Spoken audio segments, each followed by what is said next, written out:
Okay, so let's get cracking at last with chatting about this week's Coronation Street. Gemma, I've told you about this in advance, but I have got something a little bit special to share with you to kick off today's Street Talk. I was inspired by another podcast I listened to, a Nintendo one, of course, what else, where just I think it was last week's episode they did this for the first time. They found a load of clickbait articles about Nintendo, read out the headlines, and then the guests, the other people on the other hosts, the co-hosts on the podcast had to guess what the article was about. And Nintendo gets its clickbait articles, but so do soaps. So I have found a load of clickbait articles from this week about mostly stuff that have happened this week on Coronation Street, but one thing is about something that's happened off screen. And you can play along as well, listeners, if you want to. Gemma has to guess what this is referring to. Okay. And this may be able to inspire a few little talking points as well. So are you ready to play this game? Yeah. To find the baitier stuff? Right, okay. So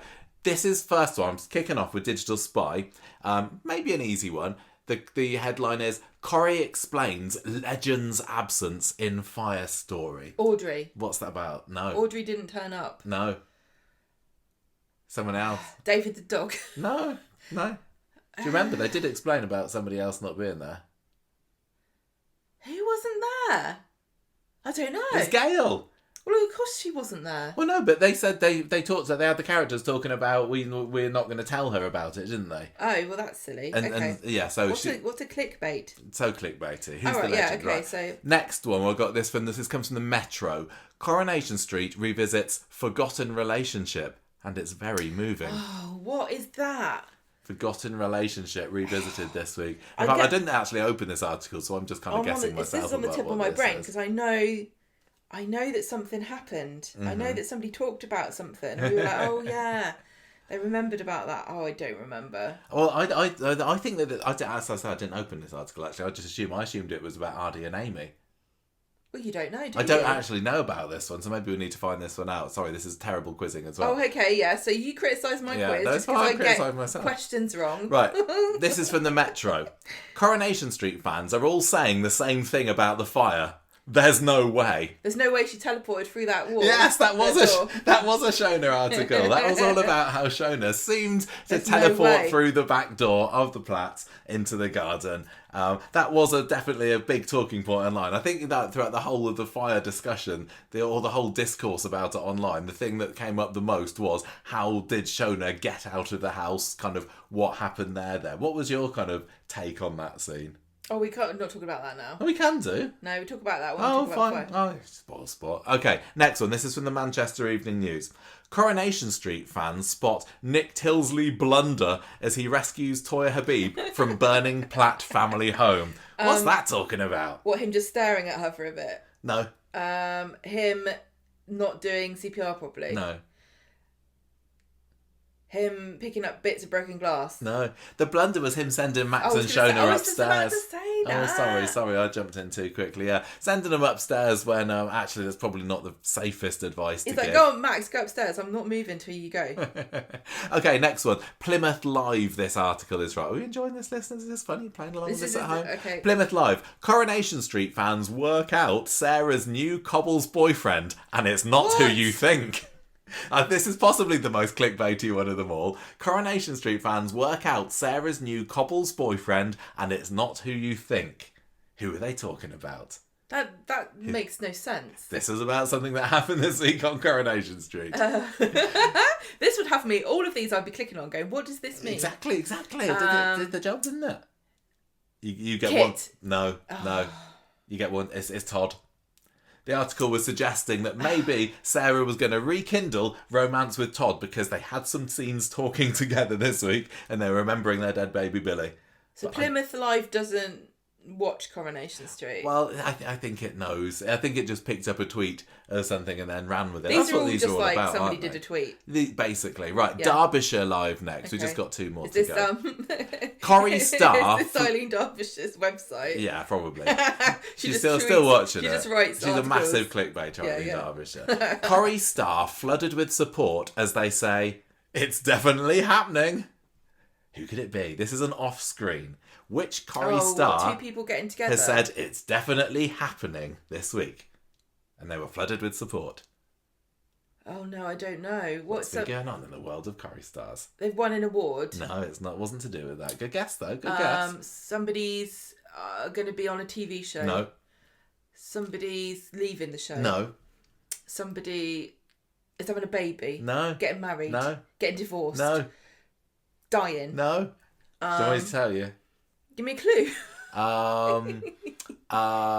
Clue is that somebody we know told us that they saw this thing that was definitely happening this week. They went to see it on a special trip. What? Daniel Brocklebank Yes. in a play? Yes, Daniel Brocklebank in a play was definitely happening this week. This is so silly. I know, it's so funny, isn't it? The power of the clickbait. I could write these. Exactly. Final one. Right, then, so Daniel Brocklebank is in. What's he in?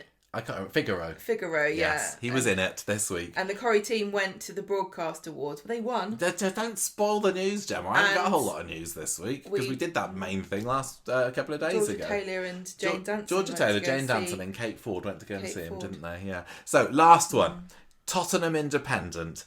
Coronation Street fans slam ITV bosses for overdone trick on budget cut show. Is this trick gonna be What's happened not this really week? setting people on fire? Kind of, yeah. Kind of fake CG fire kind of thing. Fire? This is, yeah. Why can't you set Bette Lynch's nightdress aflame again? I know, for reals. And there we go. That was the end of our game. That was quite fun. I thought you quite liked this. Yeah. I know that we were already Maybe fairly we should late. have this instead of the quiz. Oh, we could The quiz do. is boring now. Yeah, Everyone hates it. It's boring. Would you? Yeah, but I don't want to. Do you want to be the person that finds the clickbaits? Yes. But I don't want you to find other spoilers by doing it. No, because it's all about what happened. People moaning. Anyway, this section is called "What did people moan about on Twitter this week?" on the podcast that I listened to, they did have another name for this particular segment, but They I'm not allowed to say it because it's just far too rude. It's people that are particularly good at baiting. So I'll let you work that bit out yourself. Right, so. Finally, half an hour into this podcast, or a bit less, I suppose, if you listen to it on YouTube, we can get onto our thoughts about what happened in this week's Coronation Street. The main bulk of this discussion is You've clearly... written a rude phrase. Do you want to read the titles out this week? Yeah. Go on then. This is one of my favourite Britney Spears songs. Well, that's the second story. I know. You're just getting ahead of yourself. If you seek I'm allowed to read things. Yeah. If you seek Amy. Because Amy was missing this week, but she was Brilliant back. song. But no, it's going to start off with the max temperature. I tried my best to think of something funny for the Platt family fire, but that's the best that I could come up with. I like that. Do you think they were saying that all the way through when they were filming it? Probably. And finally, I pinched this from somebody who emailed us last week, and they had this as their title for the header for the email: Carla's kidney kerfuffle. Quite like that. If I was Lisa, I'd call her my little kidney pudding. Or is that insensitive? Oh, I don't know. Right, so how are we going to do it? Are we going to do a day each for the fire? All right, because this is probably about 90% of what we'll be chatting about this week. Do you want to just kind of give us an overall impression? You said you quite liked the fire this week. You went into this week with high expectations and they were matched, or? Okay, so when we watched all the previous fires, because there was hours of it for the bonus episode, I think that in general, I don't think this was a very great fire. Okay, but when I watched it, I just really appreciated them doing something different, and I think I said this in the bonus episode. I appreciated the fact that they did something different with this. That the Matt Hilton, he did. It wasn't a single take, but it was like, a single take shot. Tracking shot, following people around the fire. And because of that, I think there were a few compromises that had to be made to accommodate that filming. And I think one of them was how long Nick lingered over Toya, because that felt very weird. Like, he just kind of knelt down and looked at her for quite a while, like he was contemplating whether to just let her die so he could get back with Leanne. Yeah. And then I just think that there was not enough smoke at all. When you look at other fires, there was real smoke in a lot of them. I think maybe they were going to put CGI smoke in and they didn't because it looked crap, or I just don't know what happened, because it was just, You said, "Oh no, it is smoky." It isn't though. If you watch if you go back and watch any fire, pretty much, not recent ones, but like proper when they used to set actors on fire and stuff, the good old days, you will see that there's smoke. And if you watch any fire, there's always loads of smoke, especially in a front room where you've got all the sofa and the curtains and everything. Furnishings ablaze. So I think a lot of it would have made more sense if there'd been more smoke because Nick's kneeling down and not doing anything. Well, they came in and they were coughing a lot, weren't they? So maybe there was just implied smoke. It didn't work because you could see too much of what was going on. And then obviously the thing that everyone hates, Shona going through the door. I did hate that as well. It was obviously done to service the continuation of the tracking shot, wasn't it? It didn't work. I know what they were trying to do. It just felt really clumsy. It looked weird. It did look like she was magicking somewhere else, and the sound effect didn't really help. I'm also watching a TV show at the moment where people can teleport from place to place, so it did feel like a bit like it was a crossover episode with that. That was a real shame, actually, and the confusion with the door. I think that people would have let that go if we hadn't had the teleportation, because what happened was and also I don't know what Nick closed the door behind him for some reason. So Nick I don't think he did. I think I think it just the wind. I think. Well, the door was closed, and then it makes logical sense that it expanded in the heat and they couldn't open it again. Then she teleports through it, and then it gets closed again, and then something falls in front of it, and that's why Max can't get out. Well, and that makes sense, but it wasn't obvious from. I only picked that up when I watched it the second time. The teleporting through it, it clearly wasn't. I mean, you see behind her, and then it gets incredibly smoky, and then it kind of the colour goes like light, smoke. as if there's so the light is streaming in from the moon. Let me just say one quick thing, which is unfortunately they used a similar effect when Mason died, didn't they? Oh, yeah, they did, didn't they? Which is the same effect of like a white smoky light. Yeah. I don't hugely bothered. Maybe if it had been dark and not light, it would have. But I mean, you're being very critical. Where did the light come from? The moon. It's probably a full moon or something over Weatherfield. But you're being very critical because I thought your overall impression of the episode, the stunt, the whole shebang was that you quite liked it. I did still really like it, and I agree with some of the criticism. I also think that when I first had a lot of the complaints, one of the ones I thought was a bit, oh, come on, was, there's not enough people in the street. Because I was thinking, there are quite a few people and more people do turn up. But then when you watch the older ones, you're like, yeah, everyone was outside. Everyone was looking and gawping.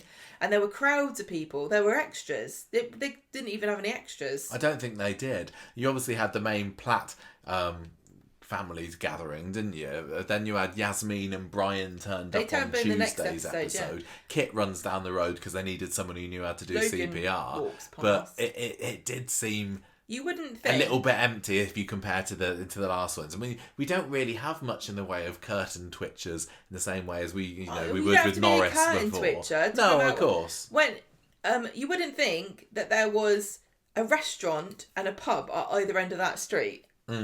Judging by the number of people that bothered to come out. Yeah. Because it wasn't the middle of the night. Children were still awake. Yeah. They just had a séance. Yeah.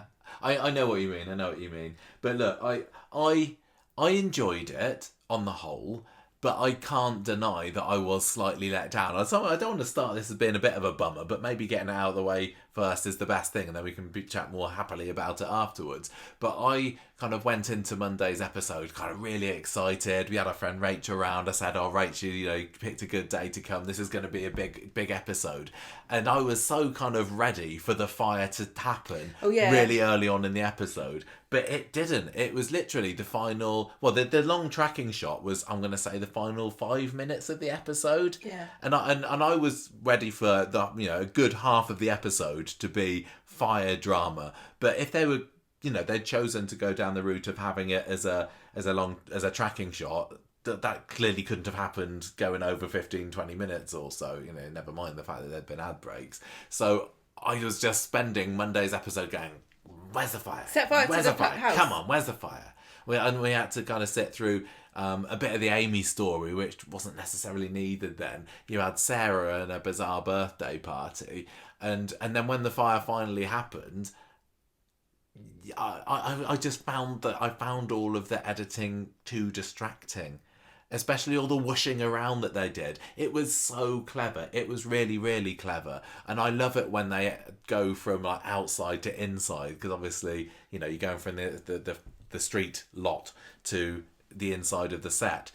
It's so clever. It was clever, and but it was too distracting. It was too clever for its own good. Because it made it too complicated, and I think perhaps too much focus was on that. And whenever there's a tracking shot, you just spend half the time thinking, ooh, where's there going to be a join? Let me see the join. There's going to be a join somewhere.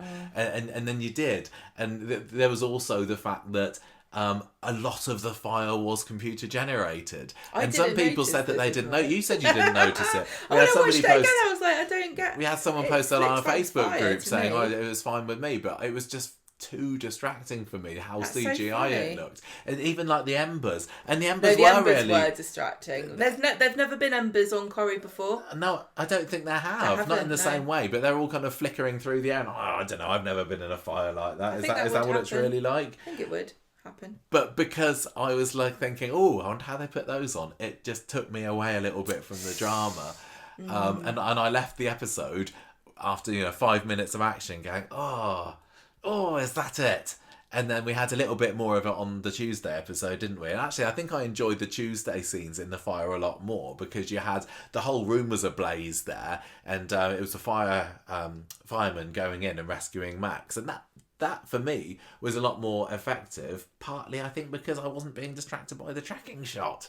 So it was a real, I'm not going to say it was a swing and a miss, but I have read a lot of people criticising it online, but some people have been saying it's been great as well, so I'm really glad that it's worked for some people, and it did not work for me.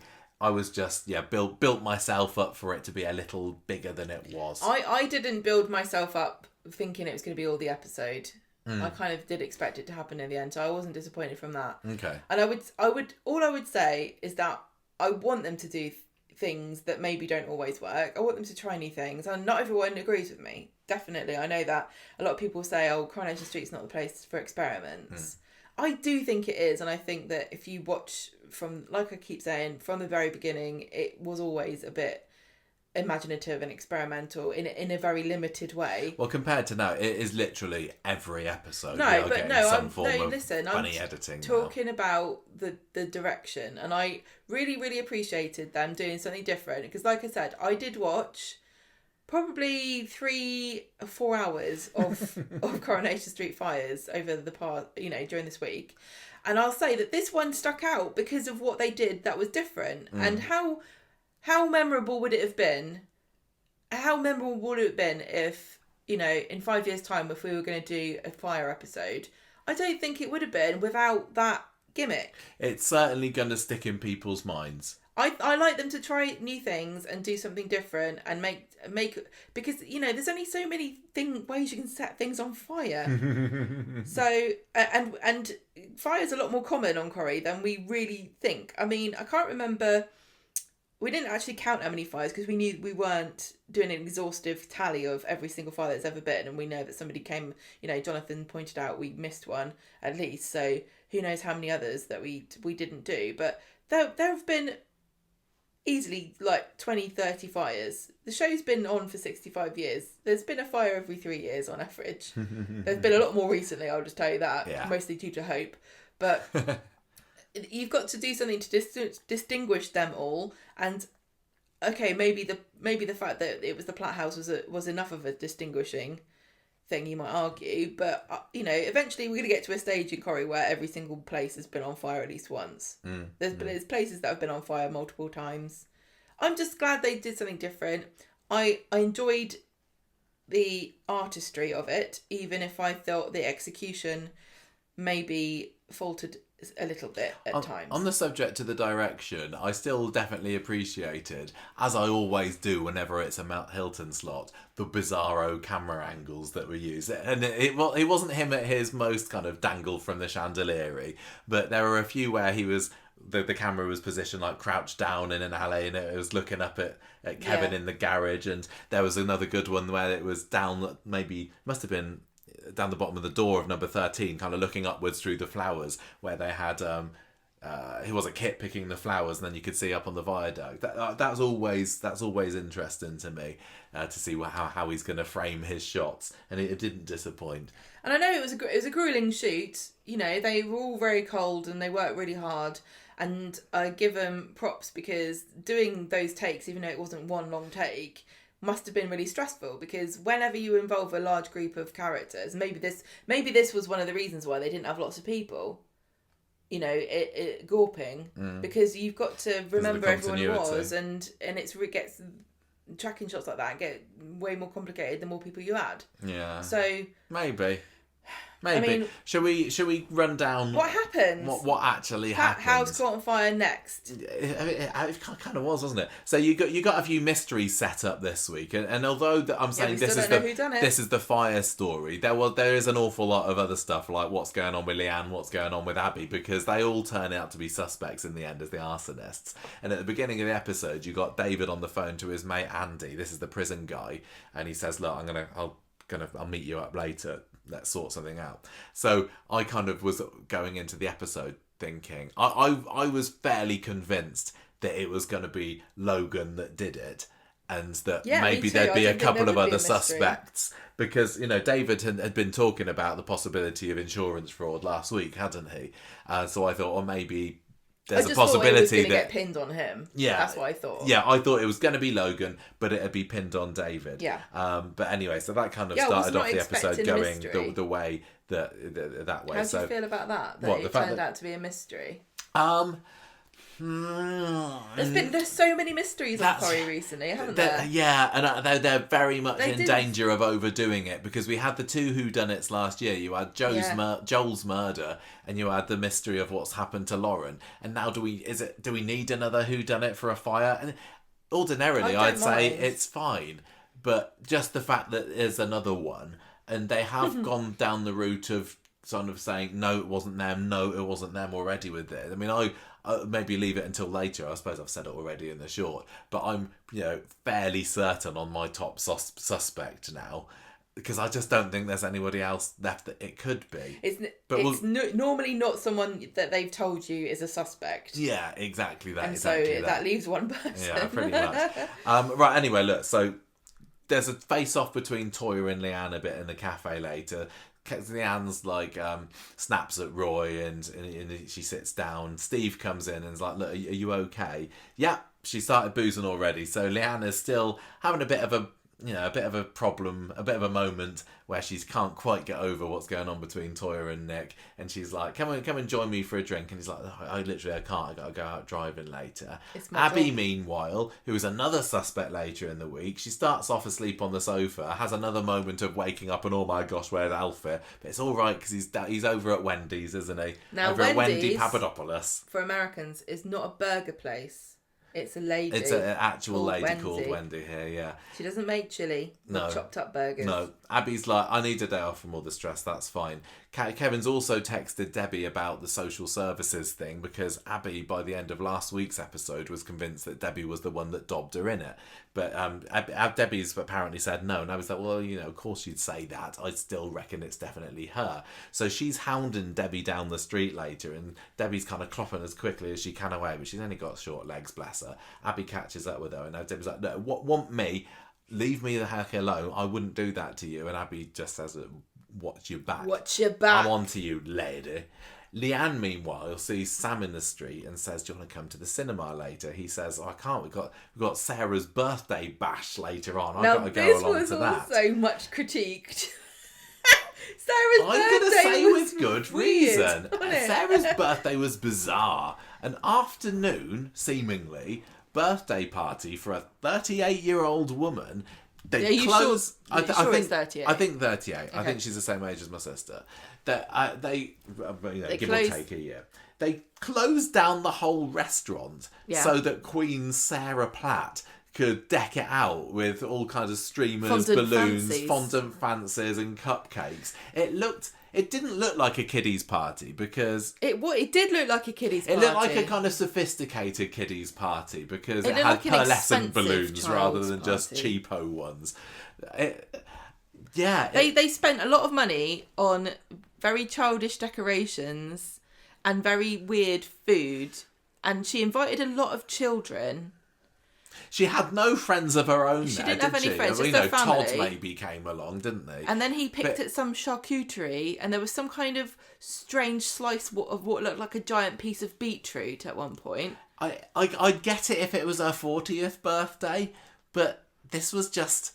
What was the theme? The theme was the props The department. thing was, let's get everyone out of the house so that it can can be set on fire. And she was supposed to have a ventriloquist. Yeah, a ventriloquist. This is bizarre. Was there something in the script or a scene that got cut where she was saying, "I just thought it'd be funny to have a kids' party"? No. No, but you don't know that. That's what I'm saying. Like, why couldn't they've just had some line in there where she's like, "I just thought it would be a laugh to have a kids' party."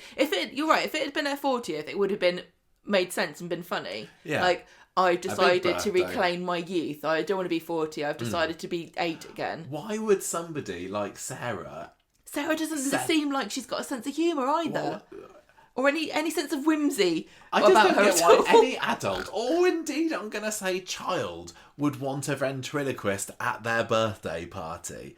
Is that a thing? Can you actually get them? I did like the scenes where they had, because they sadly had to cancel the ventriloquist. I like the scenes where they had was it Todd sitting on Tim's lap? I can't remember. They just wanted those scenes. That's what I think. I think they wanted the actors to pretend to be ventriloquists and ventriloquist dubbing. Oh, they had Jack, didn't they, as well? It was Jack on Todd's lap at first. Not Jack, sorry, Harry.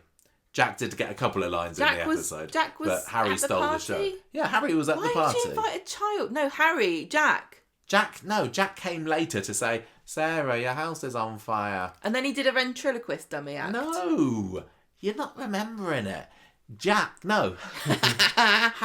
Harry was being I do remember that. Ventriloquist's dummy. I do remember on Todd's lap. And that was funny. That I was think he did a good funny. job with that. But it still weird. doesn't excuse the fact of why was there a ventriloquist I put just for the need party anyway. to know what the theme was. Yeah. What's the theme? Confusion. Gail's gone, let's go to town. But I wonder whether, ever Gail since she was a hates kid, Sarah wanted a ventriloquist at her birthday having party. And trouble Gail with was that like, word, no, thank you. Give me the creeps. I'm not having a ventriloquist party, Sarah. And as soon as she's off to France, Sarah's like, fulfill my lifelong dream. I think that's it. It's the only thing that makes sense. Yeah, so anyway, this is the hot place to be. Well, I suppose the Platts was a bit hotter on Monday night, and Sam is not going to the cinema with Leanne for nobody. No way. So he goes over to the garage in a bit and gets talking to Abby about this party. And I don't know why he did this. Why would he go and speak to Abby, this little kid? But anyway, it facilitated the plot development that he let it slip that he knows what happened about her abandoning Alfie in the precinct the other day. And clearly Toyah's been talking about this at home. And Abby suddenly, little light bulb moment, realises that the dobber in her must have been Toyah herself. Of course it was, my newly made sworn nemesis. Of course she's dobbed me into the social services. So she's on a warpath. It's always the ones with no kids, isn't it? So Todd and David are chatting outside the funeral directors later, and then we see Logan having a snoop on them from afar. So Logan's back. It's been a couple of weeks since he's turned up, and he's watching on. This is another kind of little bit of a breadcrumb to make you think, oh, Logan's definitely involved in starting the fire. David spies him, gives chase, and he gives up pretty quickly, doesn't he? But I guess David's also, like Debbie, only got little legs, and he kind of knows that it's no point chasing against Logan long legs there. So he gets away, and Nick comes over and says, look, David, forget about him. You need to come to your sister's birthday party later. It's gonna be great. There's a ventriloquist. One last chance for everyone, apart from Gail, to get together before Bethany goes to London.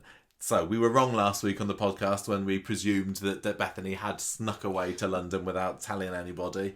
Yeah. I knew it before we started the episode because they put a little thing up on the Corrie Instagram, which was all of the Corrie actors who were there on the night shoot saying, how would you describe the scenes in one word, and yeah, Lucy Fallon was there, so I was expecting it. Yeah, incredible scenes.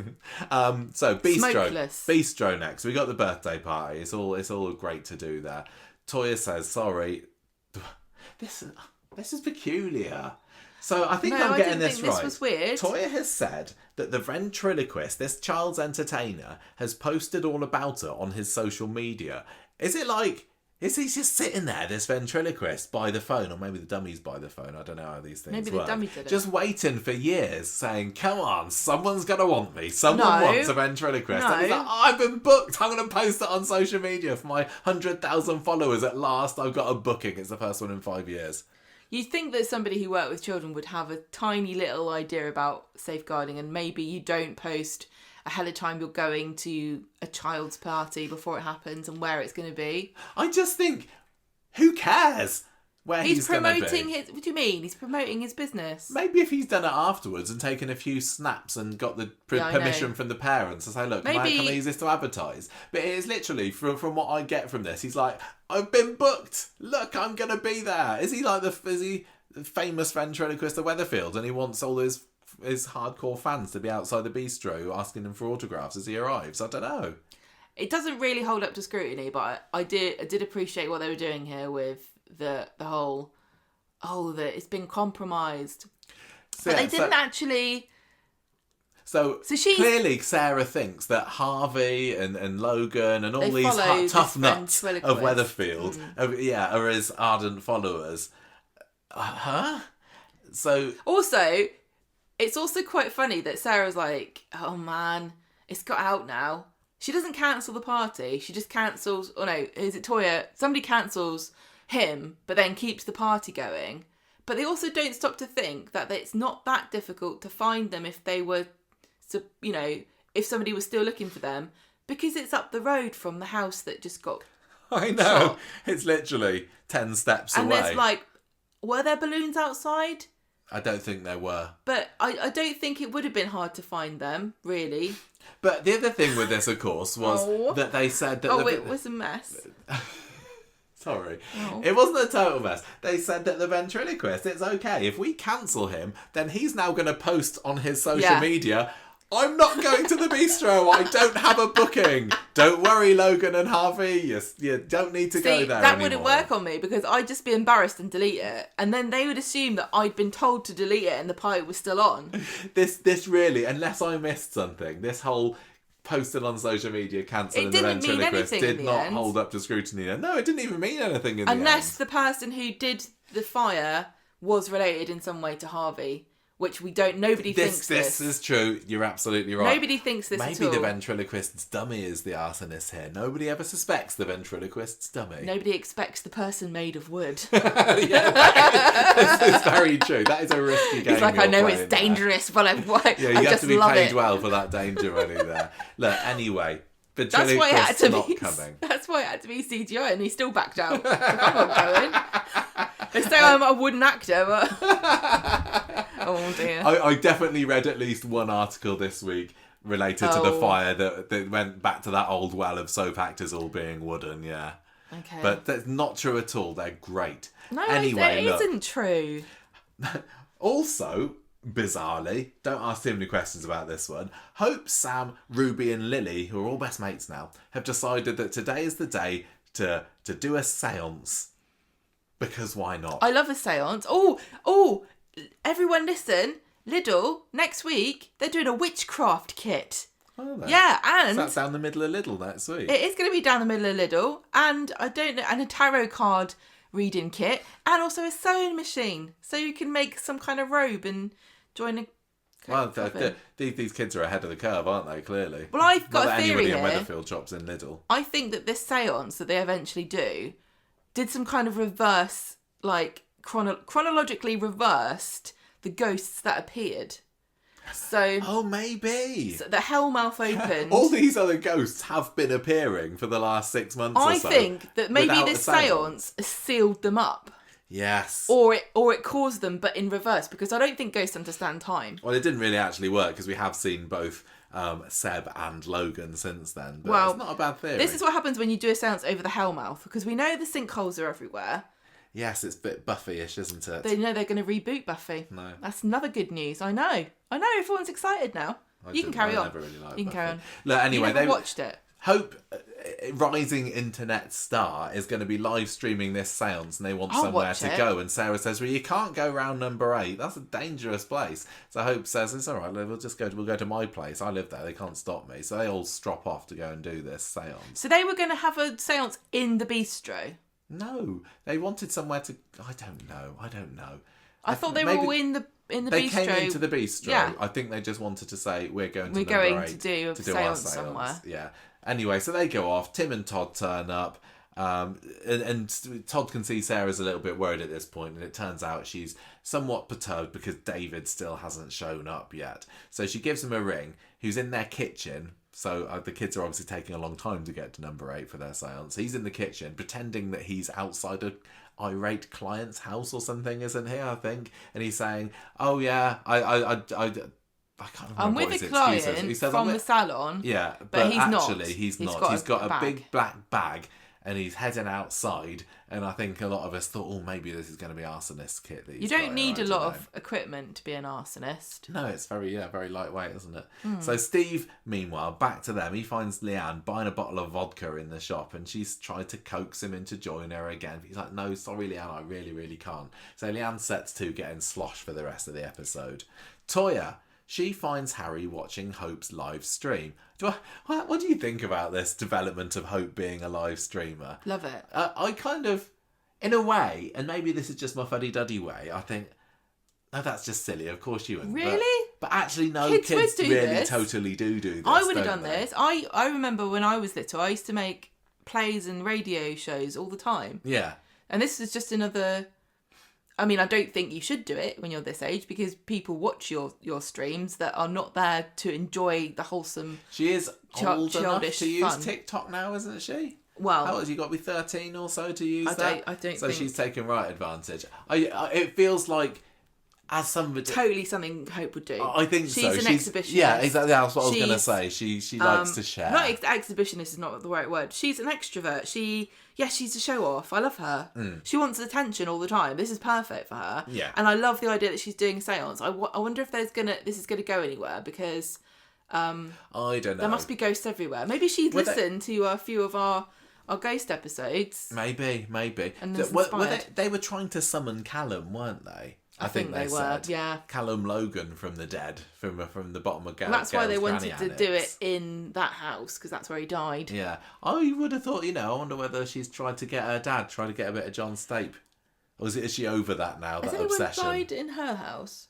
Oh, somebody died in every house, probably. Yeah. Don't know. Anyway, look, they're there doing their seance.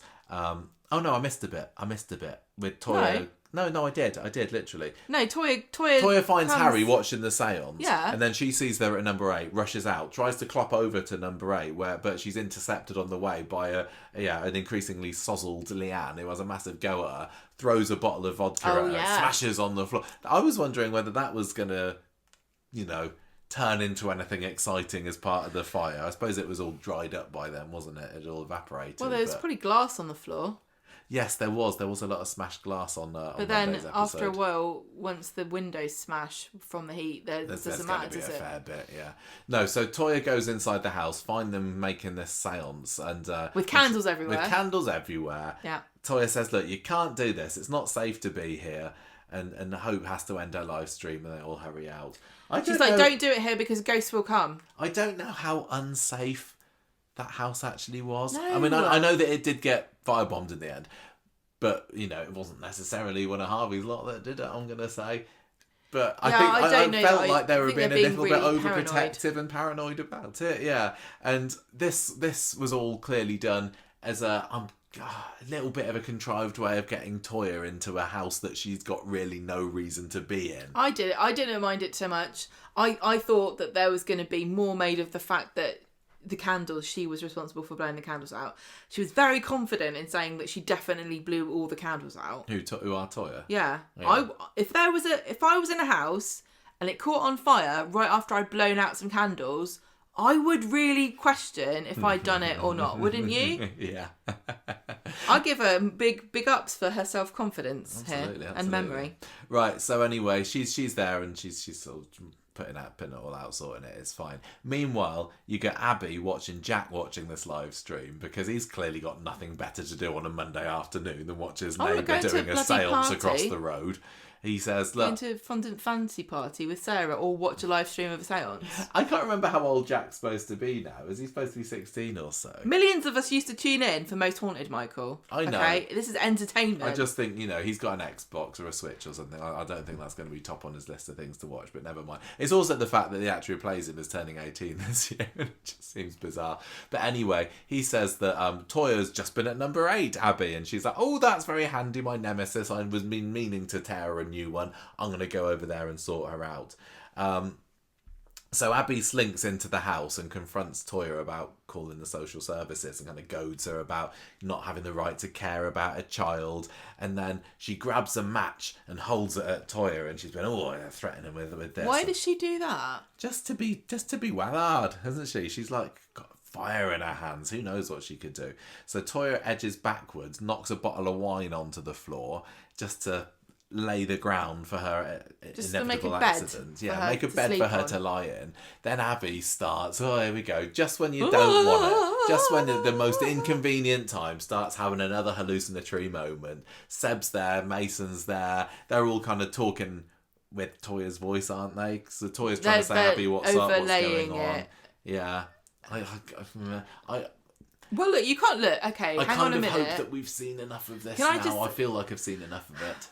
Yeah, I get what you're saying, but you see the point that it was leading up to this, don't you? Like this was why Abby had these visions.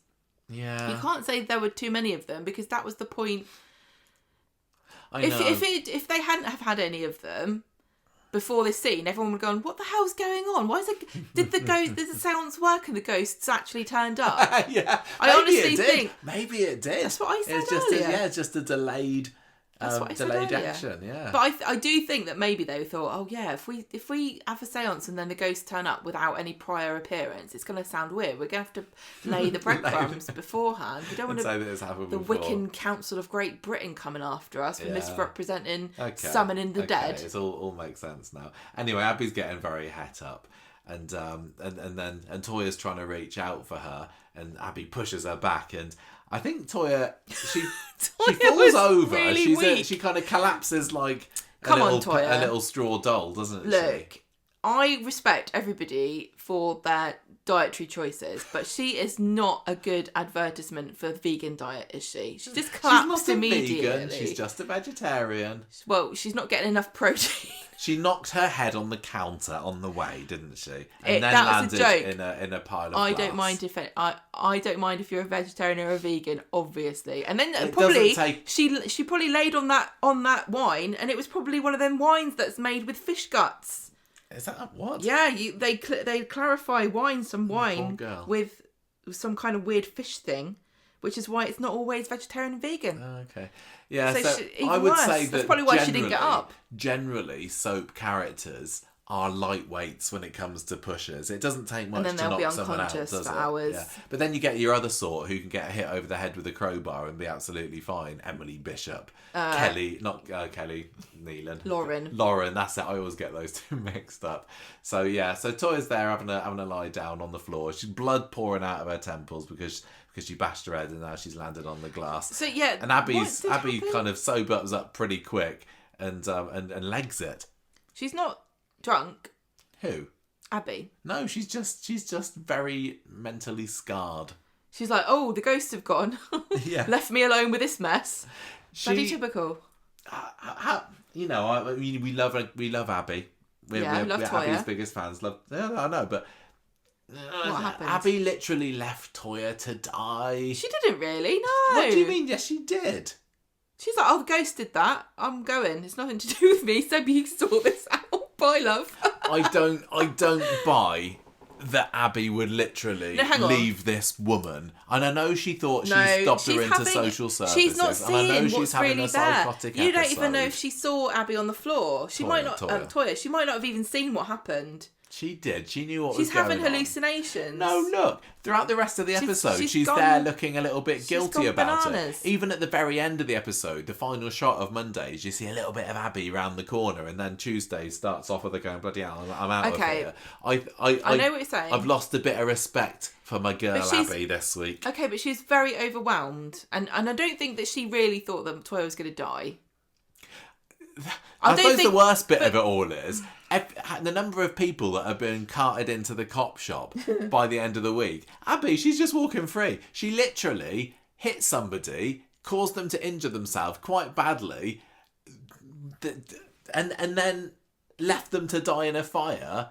And she's just like, yeah, by the end of the week, she's like, I'm free. I'm free as a bird, me. Sorry, I've just been having visions. Is that okay? When you're like having a panic attack or something, you don't think clearly and you're not in any fit state to do anything for anybody, are you? Really?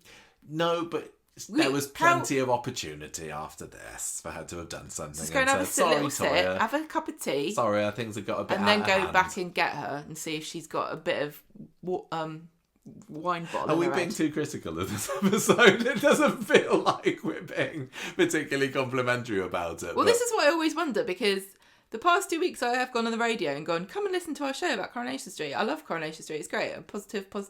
And then you tune in and we're like, what a load of crap. I have been so positive about Coronation Street the past few months. And that has been totally genuine. I have loved it. I've been thinking it's absolutely smashing. And I've been getting all these bangings I've been giving it on the Street Talk shorts. Yeah. And this week, because I had my high standards, I think that was one of the things that let me feel a little bit let down. But, you know, if you're giving Monday's episode a bit of scrutiny, there's going to be a few things that you might want to pull on, a few little threads here.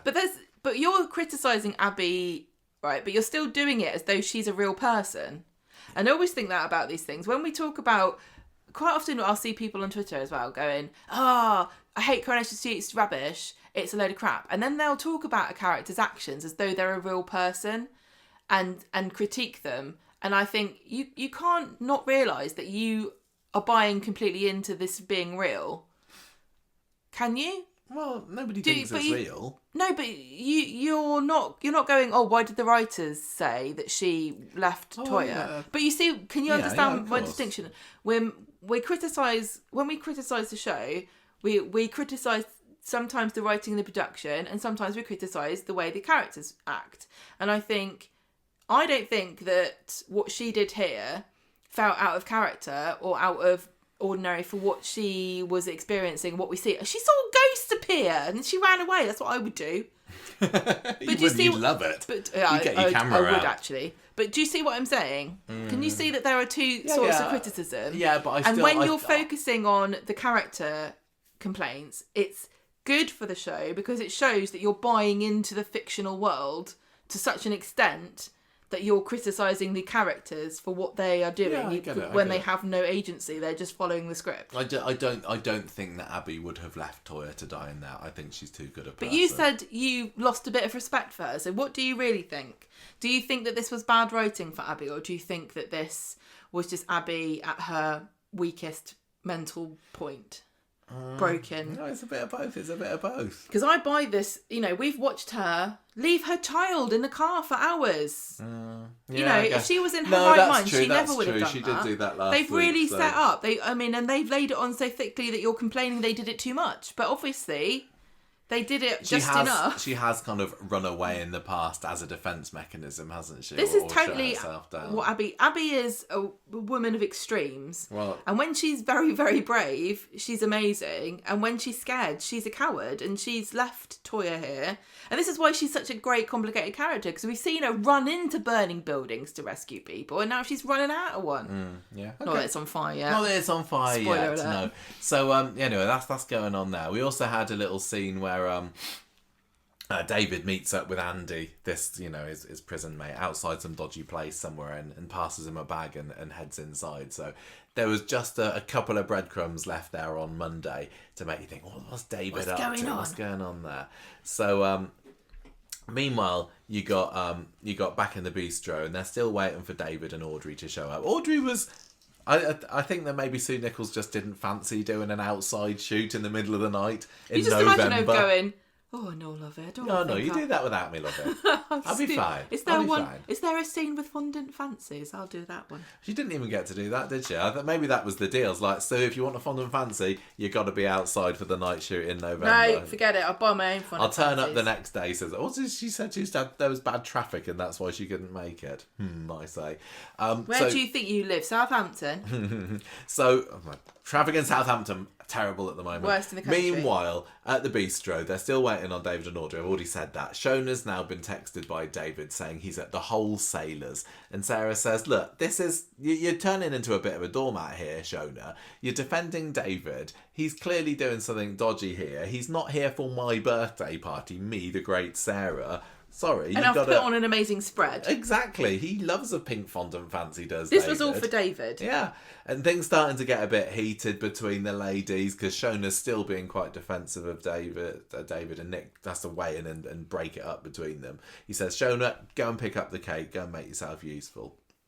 So, back to Abby, and she's at number 13 now. She's gone home. I kind of missed what was going on here. She's scrubbing something. Is she just washing her hands? Because she dropped some glass in the sink. And I don't know. Washing up a glass. Is that what? Drops it. Okay. Well, she must be. Yeah, she drops a glass in the sink because she hears Debbie and Kevin coming back in. She kind of scarpers out the back door. Kevin comes in, finds the broken glass in the sink, and like, oh, something's gone on here. Oh yeah, she sees a bit of blood on it, doesn't he? Yeah, Toya's blood, clearly.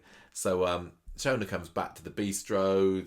Throws the cake on the table, and this was a bakery cake. Yeah, a purchased cake. This is a Rutland special. This one wasn't it? Yeah, probably with fondant all over it. Happy birthday, Sarah. Yeah, they don't do the Red Velvet Bakery anymore. I don't think for behind the scenes at Coronation Street. So whoever made this, they did quite a good job. But again, and I know we can't criticise because we've just spent £100 on old cast Coronation Street costumes on ITV Reloved, but there was a lot of money spent on Sarah's birthday, really, wasn't there? And they are having really ate any some of it. form of money issues. Oh, at the Platts. Maybe this is just Sarah being a total bitch and rubbing it in David's face that he's poor.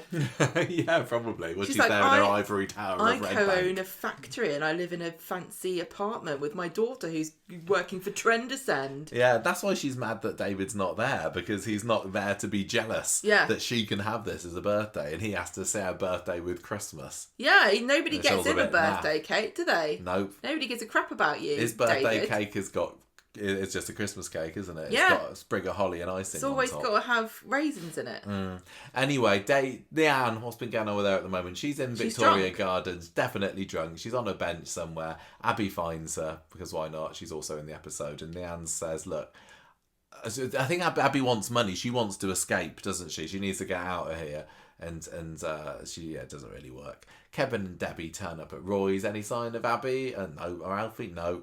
The kids come in wanting some meat for the film that they're doing with David the dog. We didn't see film. David the dog at all this week, and I did wonder at the beginning of the week, is David the dog gonna die? Yeah.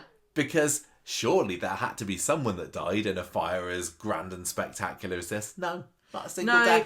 What a letdown. Don't listen to our bonus episode to find out more about people who die in fires. Or people who don't die this week in fires. Yeah, I was somewhat convinced that someone was going to die this week. Especially because I think like the previews for the week was like David was going to lose everything that was precious to him. Or I don't know. And in a way he did. And he nearly lost Max. But I thought that maybe David the dog would die in the fire. Yeah, but that would be a cop-out though, wouldn't it? It wouldn't, because, those clickbait articles that we were talking about earlier, this would have been right for it. David dies in Platt family fire. People, the journos were just waiting to type that. That would have been perfect. Absolutely perfect. And I was there ready to post the gifs from Big Brother of the David's dead. Yeah, you were, I remember. Is David's dead famous? I think it is. Some people will know what I'm talking about. Brother, Celebrity Big Brother, David's dead. Look it up. It's the most hilarious. You have to watch it. It's the most hilarious film. But I was thinking that if David the dog was going to die, do Corrie just go straight in with it and just do a complete parody of the David's dead Big Brother scene and have people telling everyone David's dead, and everyone thinking that they're talking about David Platt? I think they could have got away with it. I think for the comedy that would have really worked. No way. People would get so mad. Ofcom would be... Why? It's just a parody. No, but if you kill an animal, people hate it.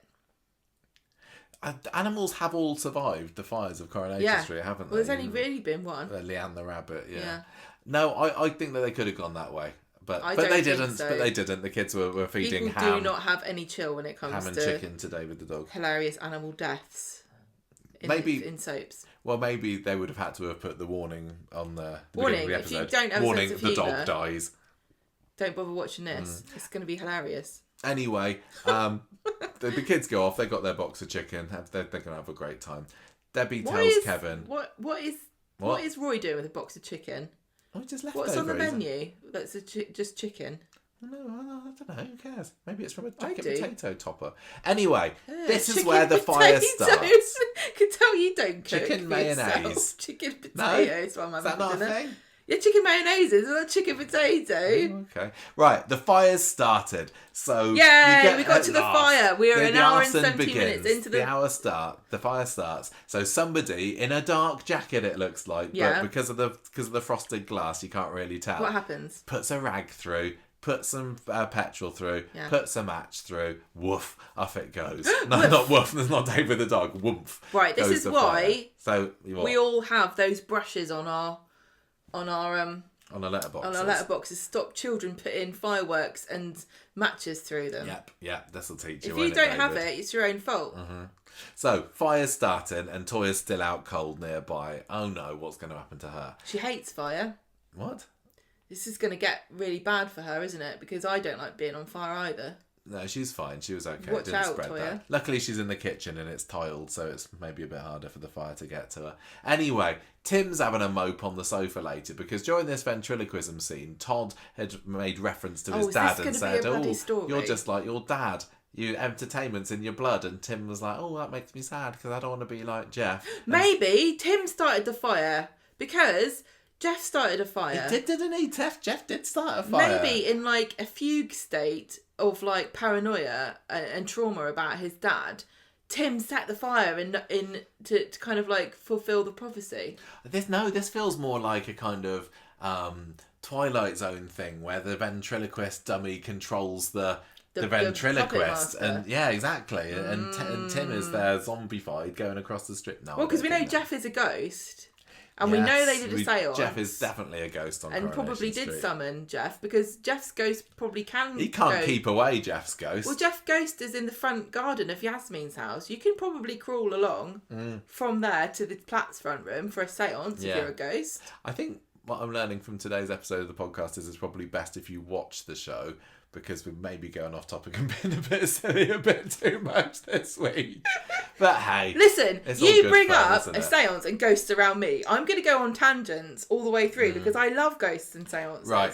Anyway, that's all by the by. Tim's feeling a bit sad, but then they hear beep, beep, beep from the fire alarm. And Sally's like, let's go and see what that is.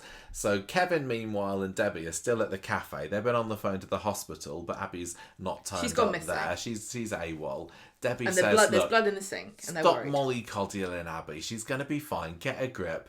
And Kev says, oh no, wherever she is, she needs me. At the bistro, Nick's starting to worry that Toya hasn't turned up. Yeah, she's been away for quite a while, hasn't she? That anyone wasn't turning up for this party. Everyone's just finding an excuse to get away from it, aren't Nick's they? like, she's not getting away with not coming to this party. If there's no party. ventriloquist, sorry, I'm making my excuses. That's the only reason I paid the £5 entry fee. So Sally then bursts into the bistro and's like, watch out, your house is on fire. She's like, did you guys mean to have your house on fire? Because it is. They all rush out, and this is where they go past Jack, who makes his contribution to the episode saying, your house is on fire. Thanks, like, we know, Jack. Off you go. Anyway, they're worried because they think that Lily might still be there. She's not, but that's the kind of main worry. And then finally, after all this build-up, we get to the big tracking shot. And we have kind of talked about this at length anyway, so just to cut a long story short, they're all kind of there. It was brilliant. I love the camera revolving around them. And it was also a case of like, how long did it take us to realise it was a tracking shot? Because you can kind of tell with these things, can't you? Because it kind of goes round the front of the characters and then it pans to someone else. And it is like, they're doing this. They're doing the children of men thing. Yeah, they are. And so they go into the house. Max is on. trying to Max, phone Lily, and no, she doesn't pick up, and Sarah's like, oh, the phone's probably melted, or Shona does, I don't remember. Shona's telling Nick, look, this is clearly Harvey's doing, he's got to us. So she and him rush round the back, can't risk waiting for Lily, so in they go. Burst into the back of the kitchen, room's full of smoke, Toya's there on the floor. Nick's thinking, well, she's probably been in there for quite a while, so what's another minute of me dilly-dallying around before I drag her out by the ankles? Max comes in after them. Interesting. He and Shona go upstairs to check for Lily. This is where Nick's saying, just go upstairs, go and check for Lily. Go further into the burning building. I'll be really brave and just stay here by the back door and look after Toya. Although, to be fair to him, Nick has done his fair share of rescuing from fire in the past. He rescued Janice Battersby from the burning factory. So didn't he also rescue someone else? I think he might have done another rescue. I can't remember. He's like, the fire probably hasn't reached upstairs. Fire doesn't go up. Fire doesn't go up. It likes to stay nice and low. That's right, isn't it? So he carries he carries Toya out the back door. David, meanwhile, is rushing up outside, trying to kick the door down because, Nick goes out the front, puts Toya on the floor. This is still all one shot. It's very cleverly planned. And also earlier this week, and it's probably too late now, it is too late, Matt Hilton, the director, put some storyboards of this scene on his Instagram story, didn't they? Very good. More of that, please. Yeah, I love that stuff. Brilliant stuff. So Toya's getting CPR. Leanne's like, oh. Leanne's just rocked up with a bottle of vodka, a new one, and is like, I'm glad she didn't try to put the fire out of that. Yeah, she wasn't that far gone. So anyway, she's also sobers up pretty fast when she sees works out that there are people in the building that he probably wants to rescue. Yes. So he goes back to the front again. No, he's already at the front. He kicks the door down, gets a bit of a fire blast in his face, and and then the camera kind of goes past him. It's very clever. Goes inside the front living room. Everything's ablaze. The picture of him and Shona on their wedding day is crackling away nicely. Then we finally see Shona and Max come downstairs. How long were they upstairs? All they were doing was checking for Lily. No, but how it takes longer to try to find something that's not there, doesn't it? Yeah, I guess so. I suppose they had to find everywhere. Just imagine if they said, just pop my head round her bedroom. She wasn't there, so I came back downstairs again. Meanwhile, Lily's just on the bog. Yeah. Dying. Oh my God. Anyway, so they hobble downstairs, make a rush for the back door, bravely jumping through the flames. It's okay because most of them are CGI, so they're not even hot. And but no, the back door won't open. Max says, I'm going to go and find a battering ram or something. Shona manages somehow with her pure brute strength to push the door open, slams behind her. Max is trapped inside. Oh my gosh. Something falls in front of her. Something falls in front of the door, so he can't get out anyway. She coughs her way round to the front. Logan here is walking past as well. Logan chooses not at all suspicious to walk through the crowd. Yeah. In a very purposeful manner. Almost as if to say, hey guys, I might be a suspect, but I'm not. Or am I? I was at this point thinking 100% it's Logan, but then with the goings on Tuesday's episode, I thought, no, he's got a pretty good alibi here. I don't think it was him. So why they decided to have him there? No, they had decided to have him there to make you think he was a suspect. Yeah, but why he would actually be there? Why would you walk through a crowd of people that are looking for you when you're on the run? He would have been like standing there going, I was going to do that. Who got there first before me? He's like going, I really don't remember doing this, but it must have been me. That's the sort of thing that I do. And then he gets his phone out and he's got his to-do list and he's like, tick. No, I've got to go and visit Mason now and the Undertakers, and that's my jobs list for the week done. Anyway, the episode ends with an almighty explosion, because what's a fire on Coronation Street without something going boom? And they're all just basically left staring at it in horror. That's the end of Monday's episode, and the spectacular one-shot, brackets, not really, wonderful fire scene. It wasn't one shot, but I did think it was good. It was good. Yeah, I did like it. I thought it was a really cool idea. It was a very, very cool idea. I didn't really like all the whooshing around that they did. I thought the sound effects kind of make me think that I am in the fire, and I'm some kind of like godlike being who is impervious to flames, but it was also really nosy. And so I'm watching everything but I also move quite dramatically. Maybe I've got a big not unflammable cloak like in the Flameproof. Traitors, and I'm like whooshing around. Anyway, so that was that. I suppose we better get on to Tuesday's episode now. Right, Did you like the fact that it was Monday, Tuesday, Wednesday this week? I think it was quite fun. I think it was quite fun to have all three in a row. I wouldn't have liked to have waited 48 hours to see what happened next. And we're not going to have this problem next year, are we? When it's going to be on every day. Oh, you can't. But yeah, I think for the drama of this week, every day after another was good. But yeah, Wednesday's episode, Tuesday's episode, I found got a bit. Was it Tuesdays or was it You Wednesdays? didn't like I don't Wednesday. remember. Wednesday. It got bogged down by police stuff eventually. Wednesday's episode got bogged down with everybody telling everybody else the same thing about 3 times. Right, let's get on to that when we get to Wednesday. You can talk about that. I'm talking about Tuesday. What went so on it picks up Tuesday? right where it left off. They repeated scenes, didn't they? They did. Except we see that Abby's there hiding around the corner going, oh dear, I think I left Toya in there. And she sort of rushes off. David's there with Shona panicking that Max is inside, and the fire brigade finally turn up. Lazy. Kit is there. He's trying to give Toya CPR, and this is one of those things where it's normally I'd get really into moaning about this, but I can't. I feel like we've been too negative, but this is one of these things that just happens on a soap, same as being knocked out for hours. That wouldn't happen in real life. Like if you get given CPR, you kind of basically you're a gunner, aren't you? But people regularly get it all the time.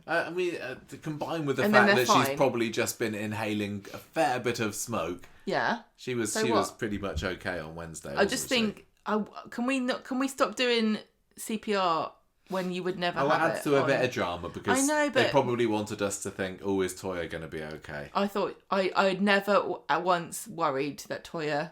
Oh, we have been talking to Georgia Taylor, haven't we? And know that she's been going into work. So unless it's a ghost of Toya. Well, this is what I mean. I don't trust anyone now. Literally. I just think you're a ghost. Anyway, I was half expecting Imran to turn up behind Toya while Abby was talking to her, to be honest with you. Yeah. Well, why not the ghost of Imran? Because Abby was close enough to him to have a child with him. Anyway. There's still chance. There's still time. Toya's not really dead, but Leanne's worried, isn't she? Yeah. And Nick's disgusted with her. Oh, how could you be here drunk when your sister's dying on the floor, covered in wine? Go home. Yasmin shows up, and a lot of people wondered on Monday if she had died in the fire and nobody noticed, but she's fine. She's got a nice hat on, so that's amazing. Yeah, it's February, isn't it? And Shona's like, look, don't worry, the fire people will know what they're doing. Then we get a cut for the fireman inside, and I don't remember watching this and seeing this, but he apparently didn't have his hat on. Oh, didn't he? Or his helmet on or something. Oh, that's dangerous. I enjoyed that scene. Maybe he just likes danger. Maybe it's like, oh, fed up with the boring routine fires. I like to take my helmet off every now and then just for a bit of scare. Yeah. Anyway, so they find Max. He's out cold. They take him outside. Nick tells... He's probably quite hot, to be honest, isn't he? But he's out hot. Doesn't sound the same, does it? So... Nick's telling David that he's going in a hospital with Toya because it looks like she's been attacked. Oh yeah, they see the blood, don't they? The blood on her head. Fire doesn't do that to you. So Max gets taken out. He's got to go to hospital as well. So David goes in the ambulance with him, and Shona is looking a bit suspect. I really liked this shot. The camera kind of zooms slowly in on her. She's kind of obviously a little bit taken aback and a bit like. Yeah, just a bit like, blimey. What's just happened there? And the camera kind of zooms into her, and then it zooms out, and she's sitting in Sarah's flat. That was a very nice transition. I appreciated that. Well, she's like, where's the fondant fancies? I can't believe Sarah's just left them all out. They're going to go stale. She overbought fondant fancies, didn't she? Considering the number of guests. I think you can only eat one at a time, because they're so sweet. That was a big mistake. So they're in Sarah's flat. Sarah, the kids are there. Lily's crying, and she thinks it's all her fault, and it was a bit. No, it wasn't her fault. So Shona and Sarah and Bethany are left there, and she's like, oh, I don't know how David is. I never really know how he is, because obviously there's a bit of a rift growing once more between them. Yeah, like that hasn't happened before. Then we have fun with Jenny. She's decided that she's setting up a donation station for the Platts in the pub, and people are dropping off all their old crap they don't want anymore to try to help the family. I liked the what was the t-shirt on Wednesday that Jenny finds in there? I'm on fire, or something like that. Something very inappropriate. Theory time. This isn't my theory. It's one I read online. I thought this myself. You say it then. The jacket, the hoodie that was seen on the CCTV is going to get dumped at the... Yeah, I'm not going to say that's not going to happen. That seems quite obvious. It's got to happen now. And whoever it was that was taking that can obviously didn't know that they were... But do you think the person who took the can is the person who set the fire? Yeah, I'm sure it is. It doesn't necessarily have to be, but I'm sure it will be. Right, so she's what's the word? Rallying the troops. Yeah. And Debbie tells Kevin, I think it might have been Abby who set the fire, because she was threatening to make Toya pay, and now Toya's on fire. Coincidence? I don't think so. So at the hospital, Leanne is sobering up swiftly next to Nick, who is still disgusted with her, doesn't want her to be there. He asks her whether she had anything to do with it, and she's like, no, I can't even believe you. How would you even think it was me? I would never do such a thing. Shona shows up at the hospital. When was it? Was it here that she finds the... Oh no, it's later she finds the matches in her pocket. She does find some incriminating evidence in her pocket. In the other pocket's got a letter that says, I will make Toya pay. And she's like, oh, damn it, why don't I write that down? Why didn't I throw this into the fire? I should have set that on fire. So Shona shows up at the hospital, finds David, and Max is in a bad way, everyone. He's being put into a coma to protect himself. And David's like, it's not my fault. I stole the money. I brought this all on us. And Shona says, look, did you set this fire yourself to get the insurance money? And he's like, no. And she says, well, what are you up to? And he says, well, okay, right. Don't get mad. I was doing a robbery. I wasn't burning down a house. I was just doing a robbery. No, he doesn't. He says this later. He says later. He's just kind of dilly-dallying around the truth at this point. He's like, I wasn't doing anything. It wasn't really illegal, but no more questions. Definitely wasn't burning down the house, yeah. So Nick basically sends Toya, Leanne away, doesn't she? And this is when she finds the matches in her pocket as she's leaving. Mm. Oh, God. Then we have... Lauren shows up. Because Lauren is just attracted to sadness in the hospital. I don't think she's ever left that place. No, you're right. I think she just walks around and weeps. She's got agoraphobia, hasn't she, now? And nobody questions her. She just moves from room to room and finds some kind of sad, tragic victim of some kind of horrible illness or accident. You don't have to wait long at Weatherfield General to find somebody that you can have a good cry at. And she should weeps be a over their bed. Mourner, shouldn't she? And maybe the nurses are I think Shuttleworth should employ her. One of the nurses is like, who's that girl in that room? And she's like, can you see her? Because I thought she was a ghost. I thought she was just one of these horrible hospital ghosts that cries all the time. Jesus. Okay, we've got to get rid of her. So anyway, she shows up and she's crying over Max this time. I was surprised how little, to be honest, we did see of Lauren this week. I think Tuesday was my favourite episode of them all, which is bizarre considering it was the Lauren episode. But I would have thought that we would have seen a little bit more of her by Max's bedside. Oh God, I think they know that we don't want to see any more of Lauren crying. Maybe but she just has to share out. She's got a rota of, Wednesday cry over Max's bedside. Friday I'm going to go and cry over Frankie's bedside. Yeah, we didn't see her on Thursday and Fridays. What she's probably doing. Well, no, you said Wednesday, you mean? No, we didn't see her on Thursday and Friday. That's because there wasn't an episode on Thursday and Friday. That's my joke. Oh, okay. She was just crying over Frankie. We don't want to see that, so they didn't bother putting an episode on. Anyway, she's feeling sorry for herself because Max is dying and Frankie was dying. We remember. And she's this total self-pity party, isn't it? Woe is me. Lauren says, why aren't you with Max, Shona? And Shona says, I want David to be with him, which I thought that was really weird. Surely you can go in, both of you. And I thought, I don't know, are you allowed more than one person in at once in these things? It's TV, so... Shona clearly thinks that Max is very touch and go at this point, and she wants David to be there. Time with his son. They're both worried he's going to die, basically, and then Kit comes along, and David tells him that it was obviously Logan, and he saw him earlier in that day, and tries to chase him, and you need to find him, otherwise I will. And I'll give him a really rubbish haircut. How worried were you about Max during this? Did you think he was gonna? I thought he was going to die on Tuesday. Did you? Yeah. I didn't, because I'd found out that he is definitely. I knew that he Really? would survive. I knew that he would survive the week, but I didn't tell you because I wanted you to.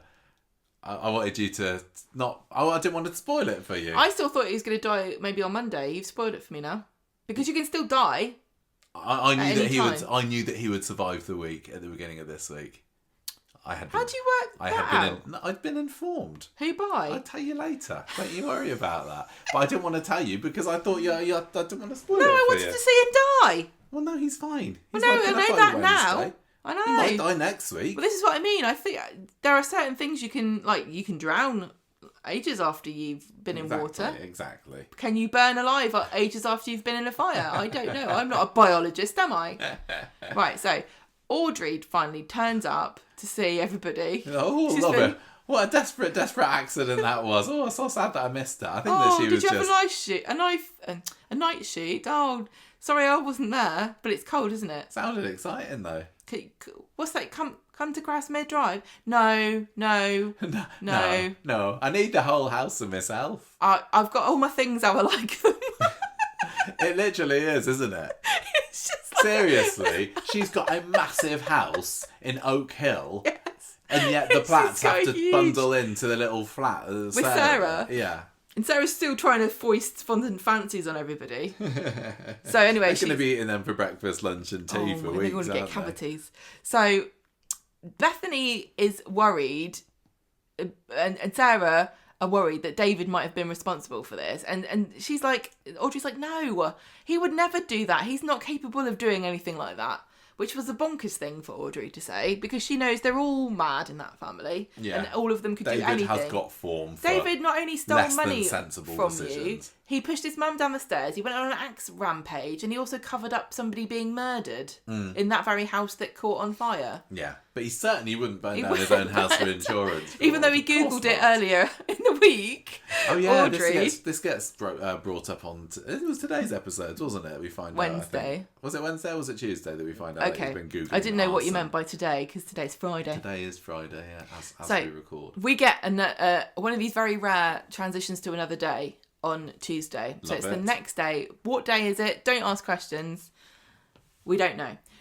The Platt house is looking a bit. Oh yeah, this is the scene where David's standing outside the front of the house, and they've done a good job with it, haven't they? They proper set it on fire. They proper did. It's charred. It's got boarded up windows. They're not moving back into that. Not anytime soon. No.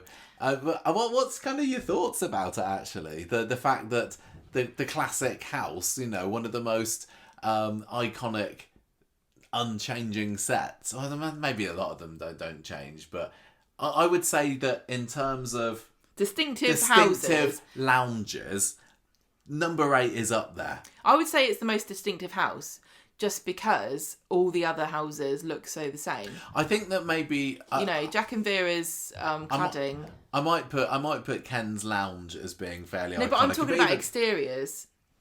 Oh, exteriors maybe, but I think it's the most distinctive house. What does the Platt's house? No, but against all the other Jack and Vera's. That's what I just said, though. Okay. Interiors, though, that lounge, that layout has been fairly unchanged for kind of... remind me, Gemma, when was it that those houses were built? It was 1990, as I clearly told you. So those houses, 35 years, that set has been in action. That was supposed to be an amazing fact that I revealed, that it was an anniversary of the time that they were built. Yeah, sorry. I messed it up. So I wonder whether... from what we saw of the fire when the fireman was going through and rescuing Max, the general structural integrity of it was still fairly there. They can't really get rid of it because it's attached to another house. Yeah, I know, but are we going to see something like we did with Emily Bishop's house when the Baileys moved in, and it is completely unrecognisable? Are they going to change? Never has there been. Well, maybe there has. I think that the flat above the corner shop definitely looks different than it used to. But listen. Are they going to do what they did with the Rovers and change the direction of the staircase? Oh yeah, maybe. See? Could do, couldn't they? I think I'd quite like them to have a radical change, because it shows that they're recognising that things don't have to stay the same, however iconic they are. Like when the Rovers has been done up in recent years, it's always kind of looked the same. It's been a joke. After the Rovers fire, yes, they maybe changed the colour of the wallpaper, but it kind of looked exactly the same. And then when Jenny and Johnny took over, they were laughing about rebranding it, weren't they? But no, it looked exactly the same, really. Well, that was the joke. Yeah, I know, of course. But I think I wouldn't mind it too much if they changed it, just to give me something different to look But at. I can't see... Gail's left. Let's start a new era. What could they really do? Well, maybe. Yeah. And I mean, I wouldn't want it to be like a swanky place. It has to look like, a working class family house. I suppose with Emily's, the big difference was that she had the front parlour and the back room kind of knocked into one, and then the stairs. The Bailey's house, they had the stairs going a completely different way. They've got a switchback, which wasn't absolutely different. Yeah. Because the thing is, honestly, I think that they would the fashion now is to have open plan. Yeah. And you could make it look like a kind of normal-ish, swanky, reasonably swanky house, but it wouldn't suit that family. That's what I think. Yeah. I can't imagine just kind of interested David to and see Shona living in a Mrs. Hinch house full of crushed velvet grey and mirrored But furniture. the fact that it was decorated for, I'm sure it has been decorated since 1990, but it feels like it hasn't. So this was Gail and Martin's decision for what the house should look like. I'd quite like to see some kind of modernisation that would suit David and Shona's tastes. Yeah, I would love to. I bet the set designers are excited. Well, yeah, exactly. The chance to redevelop this very iconic set. It's like with number one. At the moment, you've got a couple of McDonald pictures up on the wall, haven't you? But it's really still just Ken's house. Yeah. And they seem like terrified to change it until Ken pops his clogs. But, it feels like it's going to be a while before we see that anyway, doesn't it? I'm not expecting them to be moving in there for a good few months. It doesn't... I don't know what they're going to do. They're not going to live with Audrey. I love how everyone who went on the Corrie tour in the past couple of months were told that you couldn't take a photo of the Platts house. But they still did. They still did. There were some pictures of the burnt out Platts house that leaked on social media. But I love how they still got the security guards there saying, no, you're not taking any pictures of that. No way. No. Literally, it was like Fort Knox. They just can't you can't do it. But it must have been quite exciting to have been on the tour and seen it. And we've not... when did we do the tour last? In August? And probably by the time we go there again, it'll all be... fixed well, this up is going to again, be a spoiler again, isn't it? People are going to know when the house is done up. Yeah. But you're not going to know I'm expecting the outside of the house to look pretty much the same. Anyway, what else happened on Tuesday? Well, I don't think this would ever happen now with the budget problems that ITV have got, unless this is what's causing it. But if you really wanted to do something... We're obliged to say, reportedly, at this allegedly, time. You really could say... Oh, well, the Platt fire, it caused structural integrity loss to the whole lot, and they've all got to come down, and then put something else in there. Just imagine. How bold would that be? Yeah. They did it when number 7 collapsed in the 60s, didn't they? But they didn't have anyone living there for a while. Is this going to be an empty shell for... Could be. For years. Quite a while. One less set to have. Budget cuts. Yeah. Set fire to a house. Yeah. Saves money in the long run. Yeah. Right, so, David's looking at the husk of a house and thinking, oh dear. Mm-hmm. Meanwhile, Shona and Lauren are at Max's bedside, and Shona's suspicious of what David is up to. And when Leanne sees David in the street, she's like, oh, really sorry about what happened. He's like, sorry, I've got something to do. Rushes off. So Leanne goes into the pub to see Tracy, who's dropping off some clothes for the poor Platts. And Leanne tells her about Toya. Oh, she could even die. Don't tell anyone I threatened to kill her, will you? Please, Tracy. Kevin and Debbie still don't know where Abby is. They don't know what to do at this point. And then Debbie asks him, do you think that she did it? But before he can answer, Wendy calls because Abby's picked Alfie up first thing that morning. She seemed very on edge and jittery, and that was over an hour ago. So now they're both missing. Mm-hmm. Then David's walking along outside the road, and he sees the undertakers. The door has been pried open, so he pushes it open, sneaks inside, and he doesn't realise that Logan's there, isn't he? Yeah.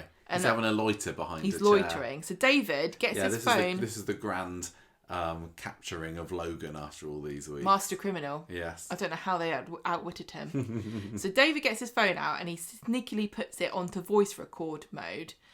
And then he tries to bait Logan into admitting that he set the fire. But he did it in such a clumsy way that if Logan had actually done it, he wouldn't have admitted it anyway. But he won't take the bait. He just says, I'm not here for any of that. I wanted to see my dead brother who's lying at the back of this very funeral parlour. Do you think that, silly move, Logan? It's a waste of electricity, isn't it? Yeah, I mean, to have somebody in the fridge for this long. There's been an arson around the corner. It's probably going to be swarming with police, so I would probably steer clear of it, It depends on whether he's just given up at this point. And also, maybe you would. Maybe it's just me. I was saying, why would you want to see your dead brother? I know you stabbed him. Do you just want to say sorry? I don't know. I've never really if I was felt Logan, I'd probably be out the country by this point. I've never felt the need to see a dead body, but I know it's important to some people. It depends on what his background is. Maybe down the pull ropes, and that's how you do it. Different cultures and different groups of people have different. Oh, I know, I totally know. But yeah, it was a convenient way to get Logan hauled into the police, wasn't it? It didn't particularly work for me that's what he did. Maybe if I stabbed my brother, I might want to see him. You reckon? Dead. Just to make sure. Sorry, mate. Yeah. No, I have a brother. Right, so... What brought the knife? It was that Dylan. What a rat, eh? Right, so David's is being missed, isn't he, by Sarah, Bethany and Shona in the flat, and they don't understand where he is. Why isn't he with Max? Why isn't he anywhere? And Bethany says, well, why is... I'm not surprised if he's going after Logan. And Shona says... No, we're not settling scores. This is about Max. And so Sarah says, I'm going to find David. So she does somehow, doesn't she? Yeah, she finds him later. Meanwhile, Abby's in the car. She's got Alfie in the car with her, but she's in a traffic queue, in a traffic jam. There's never been any traffic jams before, unless they're doing a story about it. They're doing an environmental awareness story, yeah. So she's just sort of crying and talking to Alfie. And again, could have had him round in the back of the car with Alfie, but never mind. Roy spots her crying and kind of knocks on the window, and she just dissolves into tears, doesn't she, completely? Again. In the pub, Steve finds Leanne and says, don't worry about starting the fire. Just tell everyone you weren't there. And she says, well, I was at Ollie's grave. Can you please tell everybody that we were there together so that I can have an alibi? So then... What are you giggling about? I'm just giggling because this is just very bitty now, isn't it? This was the problem with this story. This was all the stories in one, which is why it sounds a bit more jumpy than a normal recap. It's all right, you're doing a grand job. So Sarah finds Todd in the pub and tells him that the door was open of the undertakers. Meanwhile, Logan realises that David's recording him, and he lunges at him like, oh, you idiot. And then he knees David in the ghoulies, but then Sarah and Todd turn up with a policeman because they worked out what was going on. I think that there was a bit earlier that Todd was saying that they've got some CCTV or something in the undertakers in case the bodies come alive. Yeah, exactly. Just for zombie apocalypse like there is purposes. A seance going on, and I want to make sure that they don't reanimate any corpses because we get in so much trouble when people go missing. Yeah. So, he gets arrested. That's the end of Logan. And Logan says, I didn't start the fire. It was David. So at this point, how sure were you that Logan had done it? Because I think pretty much by the time this scene had ended, I was like, yeah, I don't think he did it. Yeah, I don't. When he said he didn't do it, I believed him.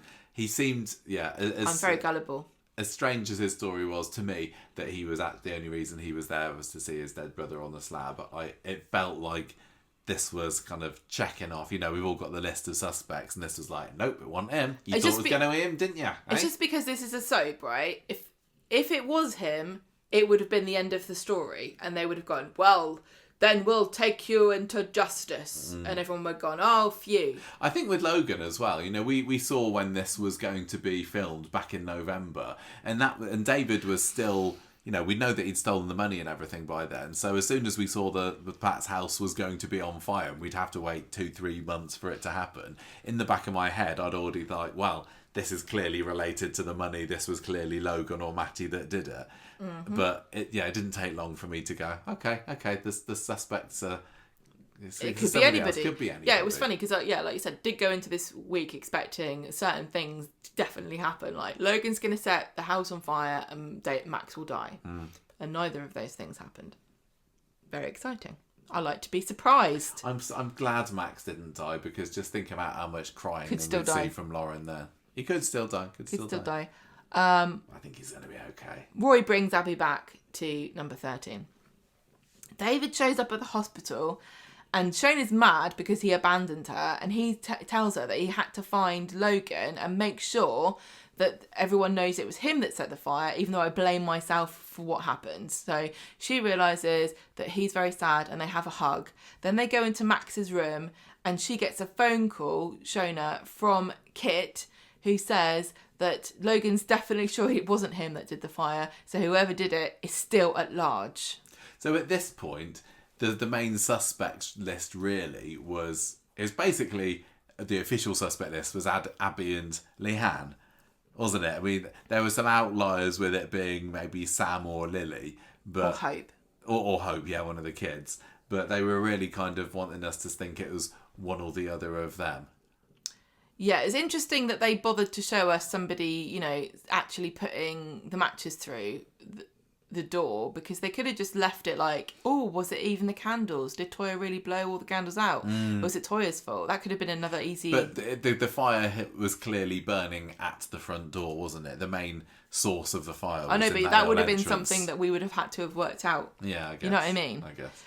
And then the Corrie people would have been like, why do they keep talking about Toya setting it with the candle when it was clearly set? You know, that's what they like to do. Anyway. Right, so Kit also is investigating Leanne as a suspect, because he sees Leanne and Steve in the booth together and asks her where she was. And she has to admit that she and Toya weren't on the best of terms, but she had never started the fire, and she was at her son's grave with Steve. And Steve actually volunteers this. Yeah, he says, I was with her. Yeah, I was with her. So he's Going jumped along with in it. there. I think he's opening for a round 2 in the boudoir, and that's why he's going along with it. Right. So, in the hospital, Toya is beginning to awaken. Back in the pub, Tracy is chatting to Jenny about Leanne, and then Jenny drops Steve in it, mentioning that he was with Leanne the other night, downing shots together, and Tracy did not realise this was going on, and she gets really mad and tells Leanne that she's guilty as sin. She's furious at the pair of them, because this is when they were supposed to be... Well, this is when Steve was lying about not taking Amy's phone call. So not only is Tracy mad about Leanne and Steve getting together behind her back, but she's also mad that Steve was distracted. I'm kind of sad that this is the end of this beautiful friendship that had been blossoming between Leanne and Tracy. Yeah, I know. Me too. Then Tim makes it even worse by coming in and saying, oh, Leanne, yeah, I dropped her off at the grave in the morning. The graveyard, yeah. The graveyard. Well, the grave. So, yeah. So which is in the graveyard. I can't remember whether it was revealed or unveiled or whatever what Leanne was actually doing during the time of the fire. Wasn't it basically just a case of her saying, I don't know where I was? No, she said she's completely blacked out. Yeah. Yeah. But I think... And I always thought when people said when they drink, they black out, I always thought they meant I was unconscious, I fell asleep. But they don't mean that. They mean I didn't remember what happened. Right. So which really confused... That I realised that has been a massive gap in my knowledge for, a good... I'm not saying how old I am.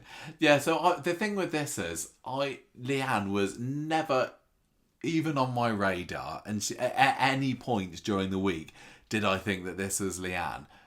Why would it be? Because she didn't know She didn't know Toya was there. No, she did. Sorry, she did see Toya going inside, but she didn't know that Toya was alone, knocked out on the kitchen floor. I don't think that Leanne. I know she burnt the passports, and I'm sure that's going to get brought up because on the end of Wednesday's episode, she's been hauled into the police station, hasn't she? So her arsonistic tendencies will no doubt be brought to light. But there was not a cat in hell's chance that she actually set that fire there. So in my mind, it was any stories or scenes where it was being, the threads were being unravelled about also what was Leanne doing and the false alibis and all that. For me, I was like, no, nothing they could say here is going to make me think that Leanne did it. Were you on the same page there? Just because of the way stories get made, I don't suspect her. Because it was too obvious. It's going to be someone that we're not supposed to think is a suspect. Well, yeah. So, at the hospital, David and Sarah and everybody are starting to think it was Abby that started this fire. And Sarah apologises to David for accusing him of burning down his own house and says, I know you're stupid, but you're not that stupid, are you? Then she takes his phone so she can call a taxi and for some reason starts looking at his Google search history. Yeah, that was bizarre. Vogel. Yeah. And she's like, what the hell is this? And it looks like he's been looking up arson and house insurance on the phone. And he hasn't even used like your private whatchamacallit. No, come on, yeah, incognito mode. Yeah, incognito mode. That's made for people who are trying to investigate but arson, this reminds Nothing me else. Of the Casey Anthony case where she did not get found guilty of the murder, but partly because I can't remember which one it was, but I think the computer forensics people looked on her search history on Internet Explorer, but not on Firefox. And Firefox was full of very incriminating search history. Look it up. Anyway, so he's like, yeah, I did look it up. I did, but I didn't go through with it, so I didn't bother bringing it up. And she doesn't believe him, and she's asking him, where were you? And he says, I'm not telling you where I was. It's none of your business. Then we get Kevin trying to get Abby to let him phone Dr. Gallus because they've, like you said, Roy's brought him round to the house and she's still in a state. And then a knock at the door comes and they think it's Dr. Gallus come on her lunch break, bless her, but it's not, it's Kit. So Dr. Gallus has made a trip for nothing now. She's going to get there and nobody's going to be home. Yeah. So Kit's there and he says, I've got to take you down the station because Toya, she's woken up. The first thing she did was dob you in because she's a big dobber. She dobs you in for social services. She dobs you into the police. She'll never stop. She's a snitch. She's made a statement that you were at number 8 before. And the thing is, fire. she probably has got stitches, hasn't she? Yeah.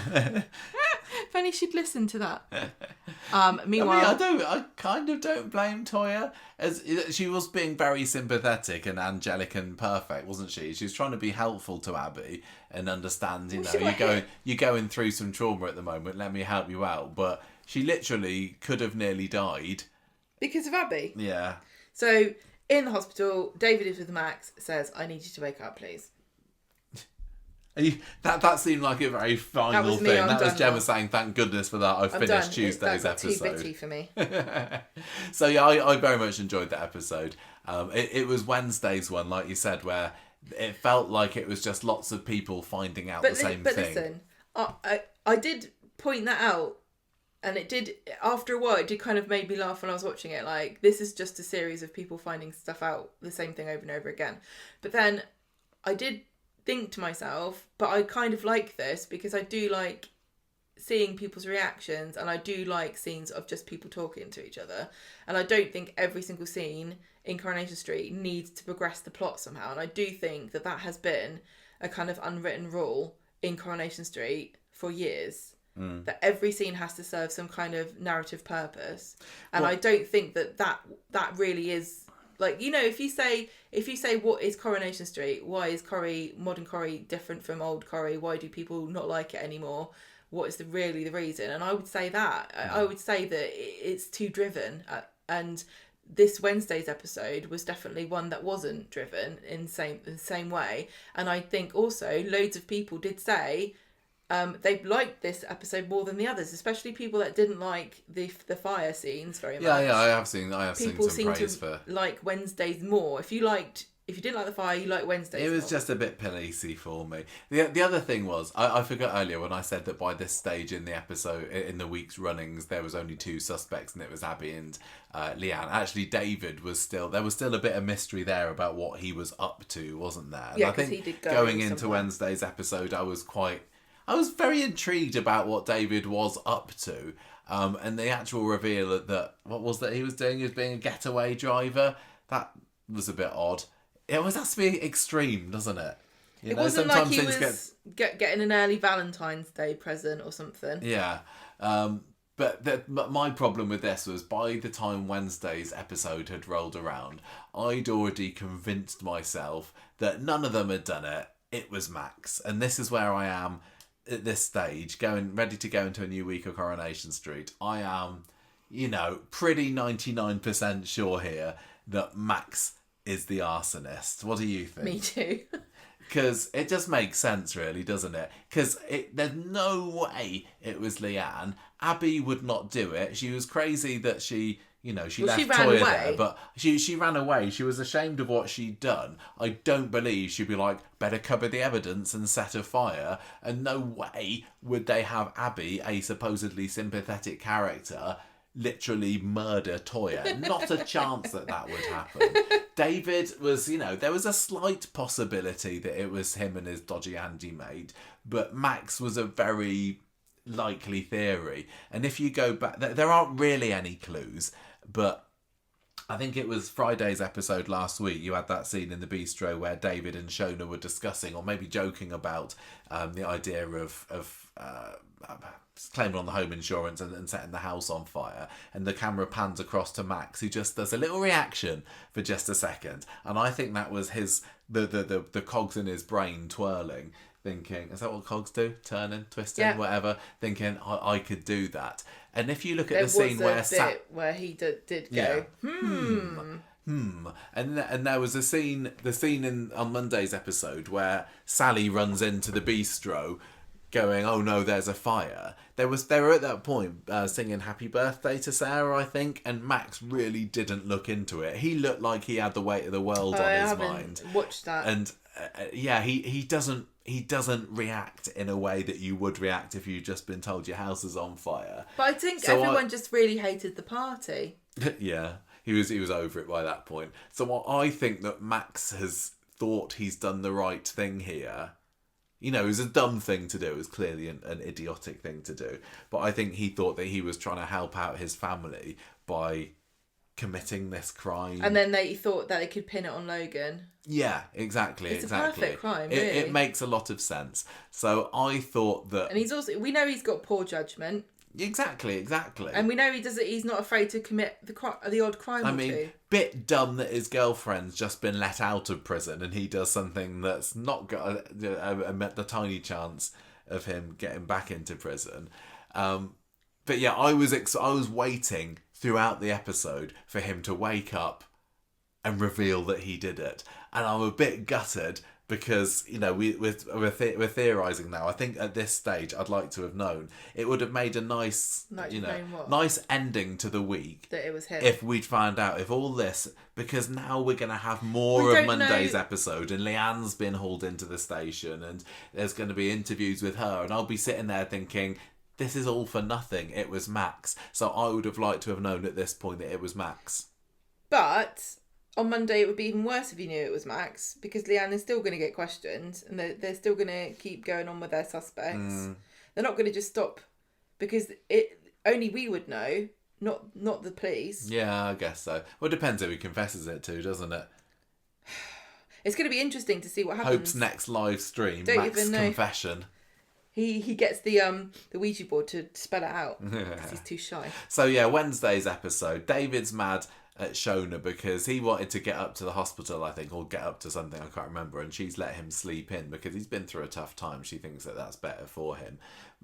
We learn that Max has made excellent progress.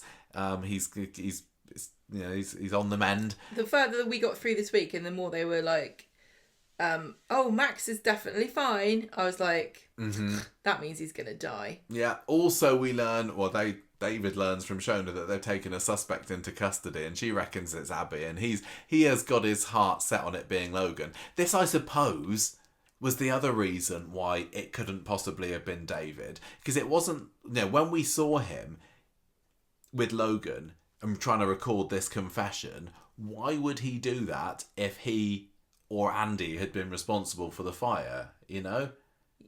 He clearly you can't trick believed somebody into thinking they set a fire, can you? He clearly believed it was Logan, yeah. which means it can't possibly have been him. And even Shona, I saw some people theorising that Shona had maybe done it, but that would have been impossible considering how she was throwing accusations around everywhere. I don't know if that's necessarily true. Yeah, no, the way she was acting, she asked David straight, "Did you set the fire?" And I totally believed her as she was asking. She wasn't just saying it as though that she's got an alibi later. Michael, we've both watched so many episodes of The Traitors. Even if you're a traitor, you have to accuse other people of being a traitor. You know that. This is true. Okay, so we cut to the hospital again now, and Sam's showing Toya his accelerated dragon, which is apparently some I thought that was something you do with a vape. Just chess move, apparently. He's still worried that his candles started the fire, but she's like, look, you're not on the suspect list, Sam. Don't worry about it. No one thinks it was you. The heat's don't off think you. you're that Don't exciting. worry. Yeah. Sarah, Audrey and Todd are in the salon later, and Audrey don't want to stress Gail out by telling her what's happened. This is Corrie Legend explanation about why she didn't come back. Audrey just doesn't want to tell her. Is that a good move? I don't know what the point of this is, because we know Gail's not coming back. We know that Gail's not coming back, but in the world of the show... I know, but the fact that Audrey said this would normally lead to, they can never find out. And then, of course, they're going to find out. And which would mean Gail would turn up and go, "Why didn't you tell me, ma'am? I can't believe it." She's obviously not going. Yeah, are they going to all? Is this the new Platt family pact? Are they going to take the secret to the grave? Tell her that the house caught on fire, because the alternative is that she does find out and then doesn't care. Yeah, that's true. Everything's fine, ma'am. Don't worry. They shouldn't have even mentioned her. I wasn't going to come anyway. I just don't think they should have mentioned her, because... No, I think that they mentioned her because they would have had fans going, "Why hasn't Gail But why didn't they just say, Gail's devastated for us"? She's really devastated, back. But she likes France too much. She loves the cheese. Yeah. As well, the other thing with Gail, I imagine that because she's only recently moved, they're probably on... fairly regular FaceTimes with her over there. Yeah. And don't want to see you again. It's probably going to be quite difficult to hide what's happened. Yeah, why are you never at home? Oh well, you can't, It is a bit sick. I don't understand when characters leave soaps, you have to suspend belief a little bit. When they got rid of Gail, can of worms open there. Why wasn't it someone else's house that burned down? Could have been, if it was Brian and Kathy's flat. No, sorry, Kathy's not there anymore, is it? If it was Brian's flat that burned down, nobody would have cared one jot. But it is really odd. It really is odd that they knew that Gail was leaving and they still decided to set fire to her house after she left.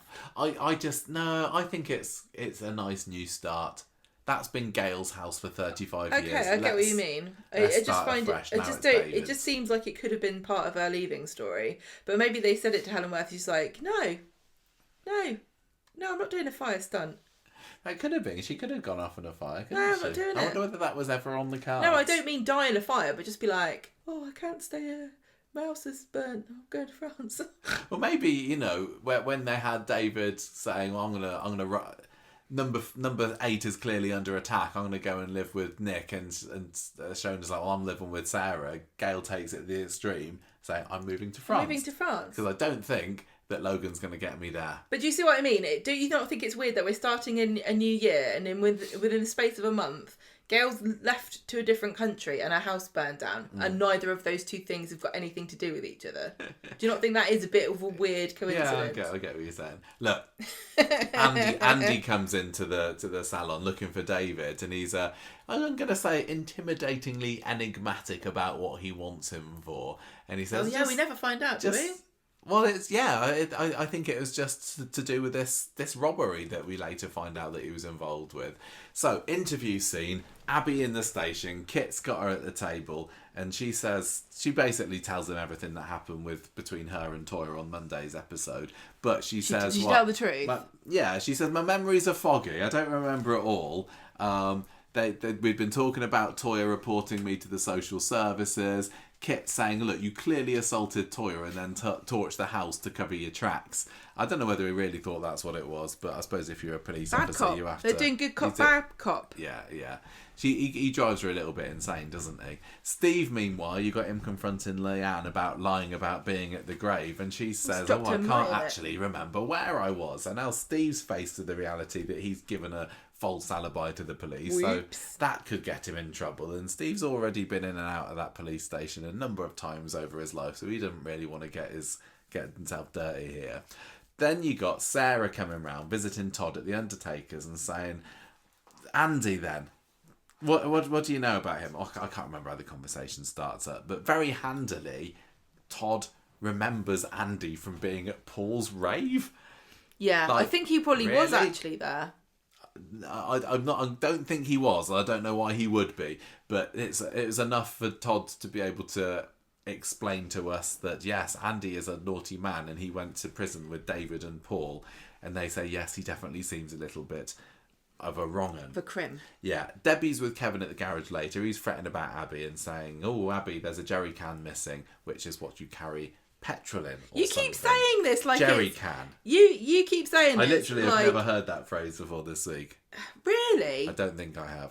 Maybe I have. I don't know. It's called a jerry can because during World War II we'd throw them at the jerrys to try to expel them. Oh, is that right? Is it? Yeah, it was part of Dad's army. It's a big plot in Dad's army. Okay. Audrey's trying to reassure David, meanwhile, that everything's going to be okay. That was quite a nice little scene. Audrey and David scenes are always up there. Sarah gives him a ring and says, he says that I'm at the cafe, and then she hangs up.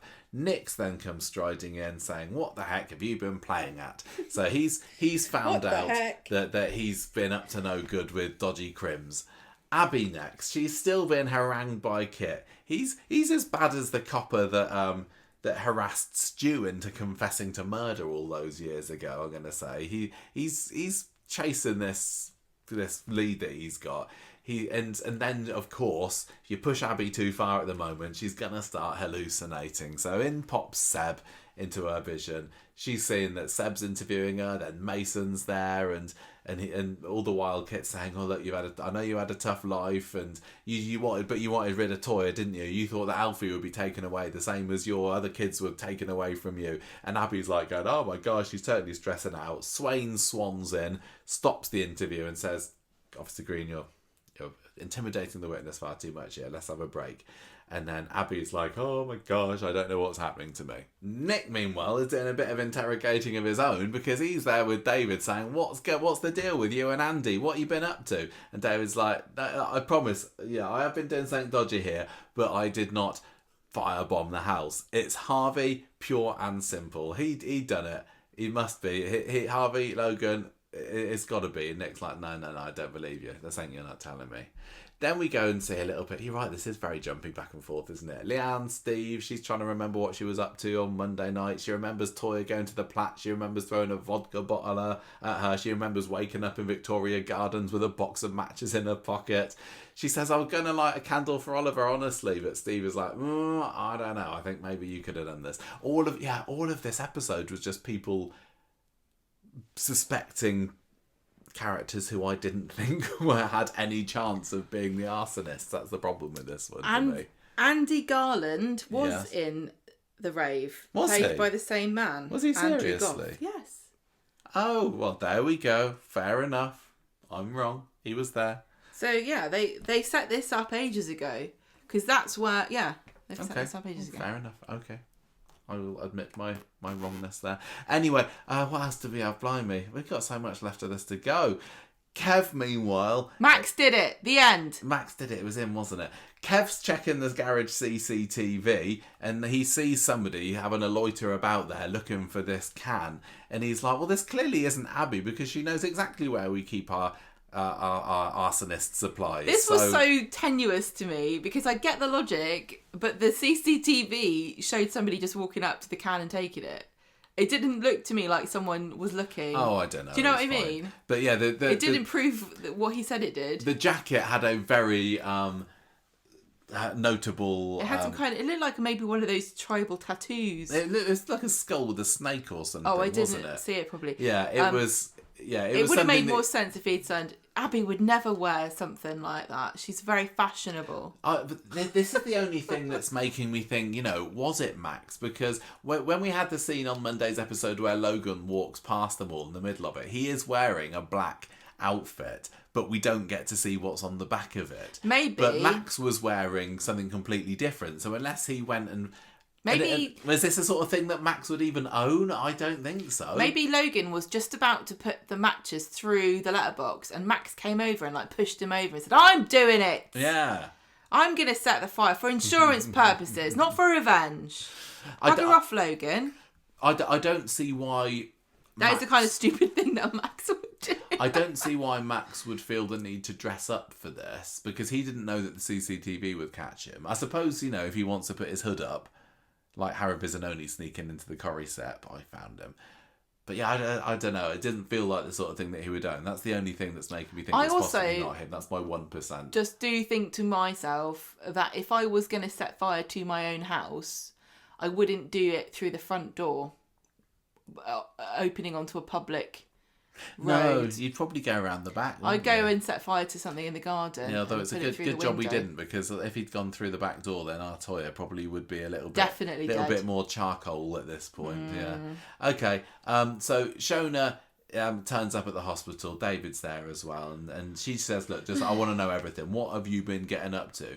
How can I help you if I'm still in the dark about this?" And he says, "Look, I can't really tell you, but I 100% promise you that me and Andy have got nothing to do with this fire." And then someone comes over to them and says, "We're going to reduce Max's sedation." And he was going to die. No, he's fine. Meanwhile, you got Kevin arriving at the garage, telling Kit... he arrives at the police station saying to Kit, I've got some clues here. It wasn't Abby. And Kit's like, well, I need a copy of that video. Can I just say how much I adore how kind of annoyed Kit looks every time someone brings him a clue. He's like, more paperwork to do. You think this is exciting, right? But this is not. This is 3 forms I've got to fill out now. Well, this whole scene was that, wasn't it? Because you got Kevin saying about the video, and then Nick strides in and say, "You need to look into David. He was the one what done it." Leanne's there in the background. I did it. She was about to say that I maybe did it, and then she kind of hears Nick coming in and slinks saying back it was out David. again. Like, oh, maybe it was David. So Abby's talking with Swain later. They've just can't move for suspects in the space of one scene. They've got Kevin going, "Here's a mystery suspect." Nick going, "It's David." Leanne going, "It was me." Oh, no, never mind. And then Abby in with meanwhile, Swain. she's already there. Yeah, and Max is just in. Kids peacefully dreaming away. Kit and Lita are like, this never happens. We normally don't know who did anything, and now we've got 4 people we can pin this on. Let's just say they all did it. Yeah, should we say did it? Yeah. I've been watching that OJ documentary. It can just fit anyone up. Toya's made a formal accusation against Abby. Swain reveals to her later, and Abby's like, "Look, I don't know why I did it." She doesn't want to reveal, and this has been the case throughout the whole of this story, that she doesn't want to admit her weakness, and she thinks that she's going bonkers seeing all these dead people around, so she can't say it in under police interview, can she? I think that DS Swain is primed to believe whatever Abby says here, because I don't think she likes Toya. Yeah, I think you're right. I think Swain's like, "Abby, did you hit her with a ball? Good for you. I can help you cover this up. All you need to do Don't is say give me the anything. wink." Just say no comment, all right? And then I'll start the video. I'll start the recording now. Ready? Well, eventually, Abby has got no choice, because Swain says, "Look, so she's a sensitive type, is Swain. She knows." She says, "Something's triggered you, hasn't it?" I think that something's... Good and then call. Abby's like, "You're right. I've been seeing Mason and Seb. They're dead, and they've been popping up as ghosts." And then Swain's like, "Are they behind me right now? Are they in the room? Are they in the room? Oh my god, I hate ghosts. Oh god." No, she's what she wants. She's hoping to see Becky, isn't she? Aww. Yeah, maybe it could happen. Yeah, genuinely. Why could not? happen. It could. Yeah. Why the hell not? But then another officer comes in and whispers into her ear and says, "This is quite urgent," and says that You're off the the hook, because we've seen somebody looking around for a can of petrol and it wasn't you. It doesn't prove anything that the person in the CCTV did anything. So Why you're are they taking suggesting Kevin's? that possibly somebody could have taken the can and then Abby found it and set it on fire? It doesn't mean anything. It just means that Kevin's got a video of somebody looking around for a petrol can. Well, I don't know. It seems like pretty It doesn't mean I think anything. if I was on the jury... It's not like, well, we must terminate this interview territory, is it? Well, I'd still be asking her. She's clearly got... Abby's having a bit of a moment anyway, isn't she? She probably needs a break at this point. She could have been disorientated from the fact she whacked Toya onto the ground. So the next revelation is that David has been a getaway driver. He finally admits to Shona, yep, fair cop, I can't keep it quiet anymore. I've been a dodgy getaway. What on earth? This really felt like it was going to a bit more of an extreme than it needed to. Grand Theft Auto is paid off. Yeah. He just can't wait for GTA 6 to come out. GTA 6 is coming out now, yeah, so he just has to do it himself. Yeah, he said nobody was there, nobody got hurt. Victimless crime. No one's going to find out. This is really silly. I think it was a little bit silly. David has, done extreme things before, but... So he's obviously taking this on as a side hustle with Andy to try to pay off his debts, yeah? Yeah. Okay. All right, whatever. I already at this point didn't think it was David, but this kind of completely crossed him off the suspects list for me. I think it was supposed to. I don't think he would lie about something like that. Well, this is what I always say, though, don't I? Mm. When you're doing a lie, say a lie that's so outrageous and makes you look bad that nobody would think it was a lie. Yeah, true. Yeah, we got another Leanne scene with Steve. Leanne, Shona's not happy about it. Yeah, clearly. She's mad. Leanne tells Steve, and she says, "Look, I was gonna." She says, "I went to the police station, but I didn't do anything about it. I was gonna change my story about being at the graveyard, but then I didn't go through with it because it seemed like they're having a bit of a day there, and I didn't want to add to their. Kit was really mad about doing the forms. Yeah. You don't understand. Yeah. He's so tall. I'm scared of him. We see Abby and Kevin later talking about her visions, and she's just saying, "Oh, I can't help but see Seb Mason, and it feels so real, and it's like they're really there." And Kevin, good for him. He's got his own problems at the moment. He's going to get his results next week, probably, isn't he? He says, "Look, I'm gonna help you get all the support you need. So it's going to be fine." Good old Kevin, always reliable. Swain comes over and tells Abby that she's being released under investigation. So it's all cracking there. Just don't push anyone else over. Mm-hmm. Steve comes into number one later, sits down next to Tracy, and says, "Look, I've done something really stupid." Of course you have, Steve. You always... When was the ever time you ever did something that wasn't Let stupid? me know when you do something smart. Yeah. He says, "Look, I gave Leanne an alibi yesterday." And Tracy's like, "Well, oh, you dunce, why did you do something like that?" Didn't he say something... Didn't she say something about shagging a witch or something? But I think there was a line along those lines, yeah. But the Tracy kind of gets herself up in a state and believes that Leanne is now suspect number one, doesn't she? Yeah, her old companion in arms. Yeah, David sort of thing she'd do. David's at the police station with Kit later and saying, "Look, this was Harvey that did this. You need to go and investigate that." And Kit says, "Well, Logan has an alibi. Actually, he couldn't have possibly been there to do it." I don't know what that alibi would be because he was in the vicinity not long afterwards. But never mind. Anyway, he says, why would your brother accuse you of torching the house? Because this is Nick, he currently thinks that it must be him. And David says, "Well, yes, I did do a bit of online research about it, but I was over in Denton when it happened." And what were you doing there? No comment. Oh. Yeah. And but he says, ring Andy Garland, check my alibi. Nick and Sarah, meanwhile, are at the hospital. Shona says David's been taken to the police station. Oh my gosh, this just goes on and on, doesn't it? She tells them that he was the getaway driver, and they were like, "This is stupid." I love Nick's reaction to look, I'm done with this idiot. My brother's such an idiot. He's toxic, he says. Maybe he was a getaway driver, maybe he's an arsonist. Either way, he's a lunatic and I never want to speak to him again. And Sarah's just there going, "Oh my God, I can't believe all this."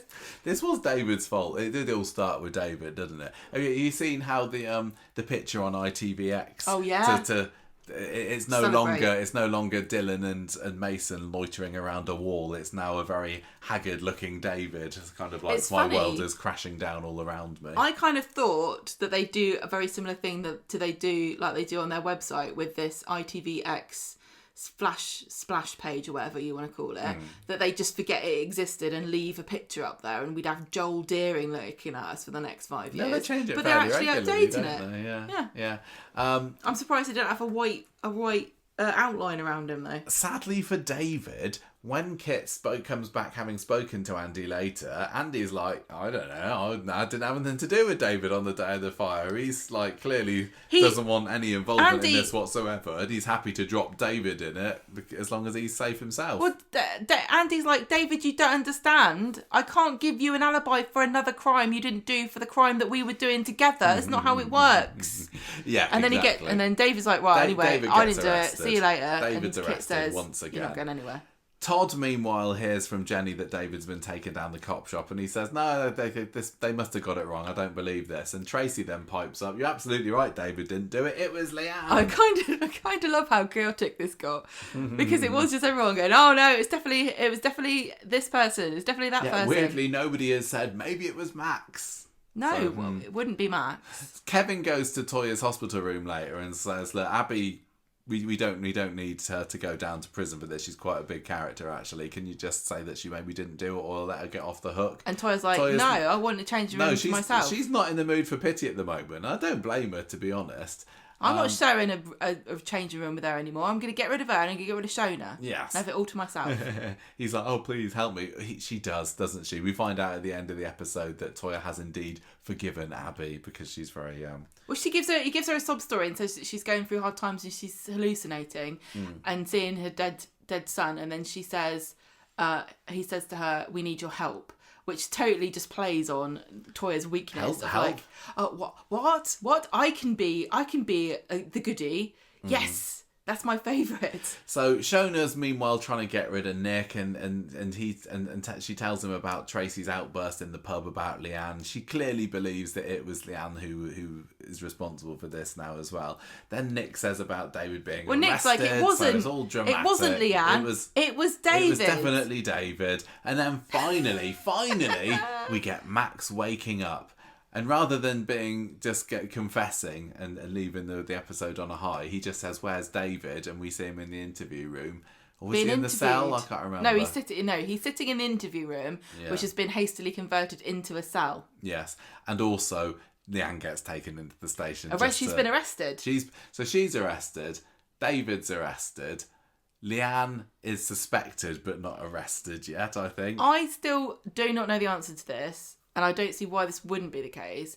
But can the police arrest multiple people simultaneously for the same thing? Yeah, I think so.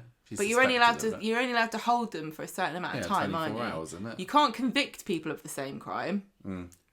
If I was, because that would be silly. If I was arresting somebody, I wouldn't have. I arrested them on a Wednesday when the next episode isn't until Monday. Because you can't interview them. 24 hours is up by a long way by the time then. Yeah. So anyway. That, at long last, was that. And yeah, you're right. It did feel an awful lot of that episode discussion was just... This is what it was like to watch the episode. Various people accusing. It was like, you did it. No, you did it. I'm going to... Guess what? So-and-so says that they did it. Let's arrest you. I didn't do it. But on reflection, I liked it. I just found it okay. Okay. And it was a lot to do with the fact that I'm very, very convinced that it was Max that did it. I know, but you're ruining it now. I know. I'm totally ruining it for myself. It's not Corrie's fault that's what I think. But sometimes we're very confident and wrong, aren't we? I mean, quite often we are very, very confident about something we're sure, and then it's that no, that's not what happened. I just cannot believe that it was David or Abby or Leanne. But there's no one else that would be satisfying if it turned out to be them. No, the suspect list is narrow. So I hope that we find out on Monday who it is. So that's that story really. It was quite good. I enjoyed it. The characters, I love all the characters involved. I was just by Wednesday getting a little bit weary of it. I want to know what everyone scored it on the Facebook group. Yeah, I know. Because there was a bit of a rebellion, wasn't there? What? On the Facebook group today. Was there? Well, the people discussing about the fire, and a lot of people very angry. They didn't like it at all, and then a few people saying I liked it. Oh, okay, fine. So we had a lot of discussion on the Facebook group about, but as usual, everyone was very nice to each other. Let's get through these other stories. Right, Amy, we? shall I do Amy? I'm getting. I know you seem over it. Yeah. So, Amy's right, so Amy's disappeared still last missing, week. isn't she? Because the last time we Yeah. saw her, she'd lost her phone. She's trying to contact Steve, and he Doesn't is think about- shagging Leanne. I like how they do bring up the fact that why didn't you just ring a taxi? And she's just like, well, it just didn't work out like You that. don't buy a cow and milk yourself. What's the point of having a daddy's a taxi driver? Yeah. On Right. Premier service, So she's please. walked all the way from Wilmslow, Yeah, did you look at that? It was about 5 hours. from Salford to walk there. It's all the way down in Cheshire. It's like near Alderley Edge. It's 5 hours to walk. She must have No been wonder pretty she cold. looked tired. Yeah. So anyway, before that happens, they're missing. They don't know where Amy They are is. seeking Amy. And they think, oh, she's probably out with a mate or something. And then when Steve finds his phone, he's like, oh, there's a load of missed calls. Oh, yeah. From Amy. That's And the most unbelievable thing of the both whole of thing. them- He didn't have his phone for about 12 hours No, at least. people are like this. Tracy and Steve are not immediately alarmed like I would be, because they've seen so much in their life. They're not bothered about it. Amy is a resilient girl. Yeah. She's smart. She's like, if Amy went missing for a long time, I'd be like, where are the men of Weatherfield? They're probably all in a ditch. So she drags herself home, does Amy. Ardy's there and she's just ignoring him. She's like a zombie. She crawls into the house. Tracy and Steve are very relieved to see her. She just goes upstairs for a nap. And this is when Steve tells Tracy that he was actually poorly and this is why he missed all the calls. And he also then tells Ardy in the corner shop about what happened to Amy. So Ardy checks in on her and says like, why didn't you look for your keys? Where were your mates? And she has to admit what's happened to him and Tracy and Steve about seeing Aaron's dad at the club. And she's like, I can't believe how perfect his life is, and look at me. And Tracy's her usual vengeful self, and she's like, karma's gonna get him in the end. There was mostly, just on this story, lots of nice little Amy and Ardy scenes, aren't there? But still no confession of love or anything between them. Nearly They're dragging happens. it out. They were very, very close this week. I think a better life lesson to learn is that not everyone gets their comeuppance, and you just have to deal with it. You can't just expect everybody that's wronged you to get arsoned. You know, it doesn't happen, sadly. Annoying people do. I mean, look at Elon Musk. He's rich. Yeah, I know. And he's a bit of a div, isn't he? Yeah, some might say. What else? What's going on? Oh, I'm telling you, you're just right. So Ardy's telling Amy, "You're so strong. You know, you're a great person. Don't worry about it." And then on Tuesday, he's getting ready. Oh, this is still the same day, and he's gonna go home. And she says, "Oh no, stay." And he comes back the next day, and he's about to say that he loves her. We think it looks some like kind it. of confession. He's telling but Tracy her. comes and kills the mood. He's saying, "Amy, you're great. Everybody loves you." And yeah, And me too. But then I hope next week. Come on, Just next get on week, with let's it. get on with it, you two. So Wednesday, Get this it is on. when Steve tells Amy that he missed a call because he was accidentally with Leanne. And she's like, oh, accidentally how? Not happy with that. And he's is also lied to the police. And this is when she kind of tells him. Yeah. So I'm glad that Amy turned out okay. I don't know whether that story was necessarily needed. Well, I suppose it had to be, didn't it? Because she went missing and they had no choice but to have her turn up the next day, unless they were going to have her take like 2 days to walk back from, where was it? Wilmslow? That's what you've written down. Yeah. And Now, then this was a treat for the Swala fans. there was a bit of the Carla story that just snuck in on Wednesday. Kidney pudding. We haven't seen a whole lot of them for a couple of weeks, have we? No. And Carla's still doing a dialysis machine, and she's blobbing about on the sofa, being waited on hand and foot by the lovely Lisa. And we find out that the clinic can apparently run the tests on Rob tomorrow to find out whether his kidney is viable for donation. So she's going to go up to the prison later and let him know. She's feeling kind of hopeful, and Lisa says, "Look, that's fine. You go for it, and I'll get you the money." So is all the money stuff sorted? I don't now? understand this, I know because the Betsy- last we heard, Betsy was going to give her £40,000. I thought it was 50. Well, if you're good at maths, which I am obviously not, you'll still know.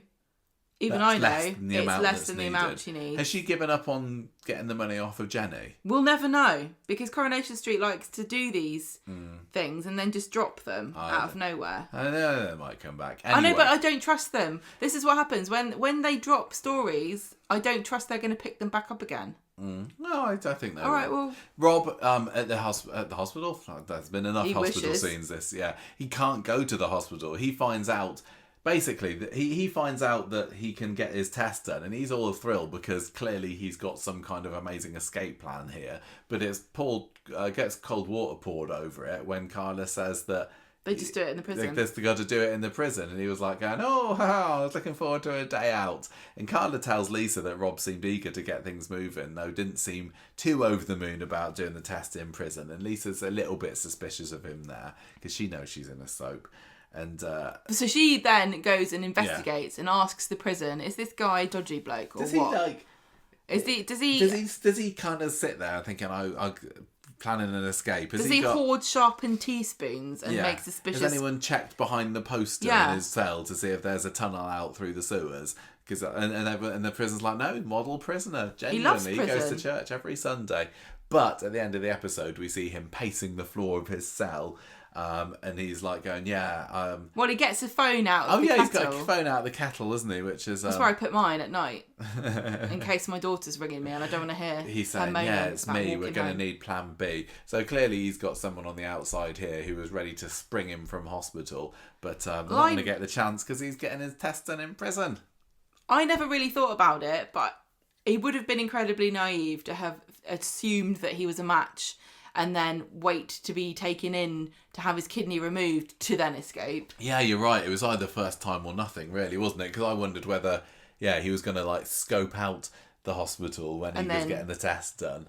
I think his plan... What do you think his escape plan is? I don't know, just leg it. I think...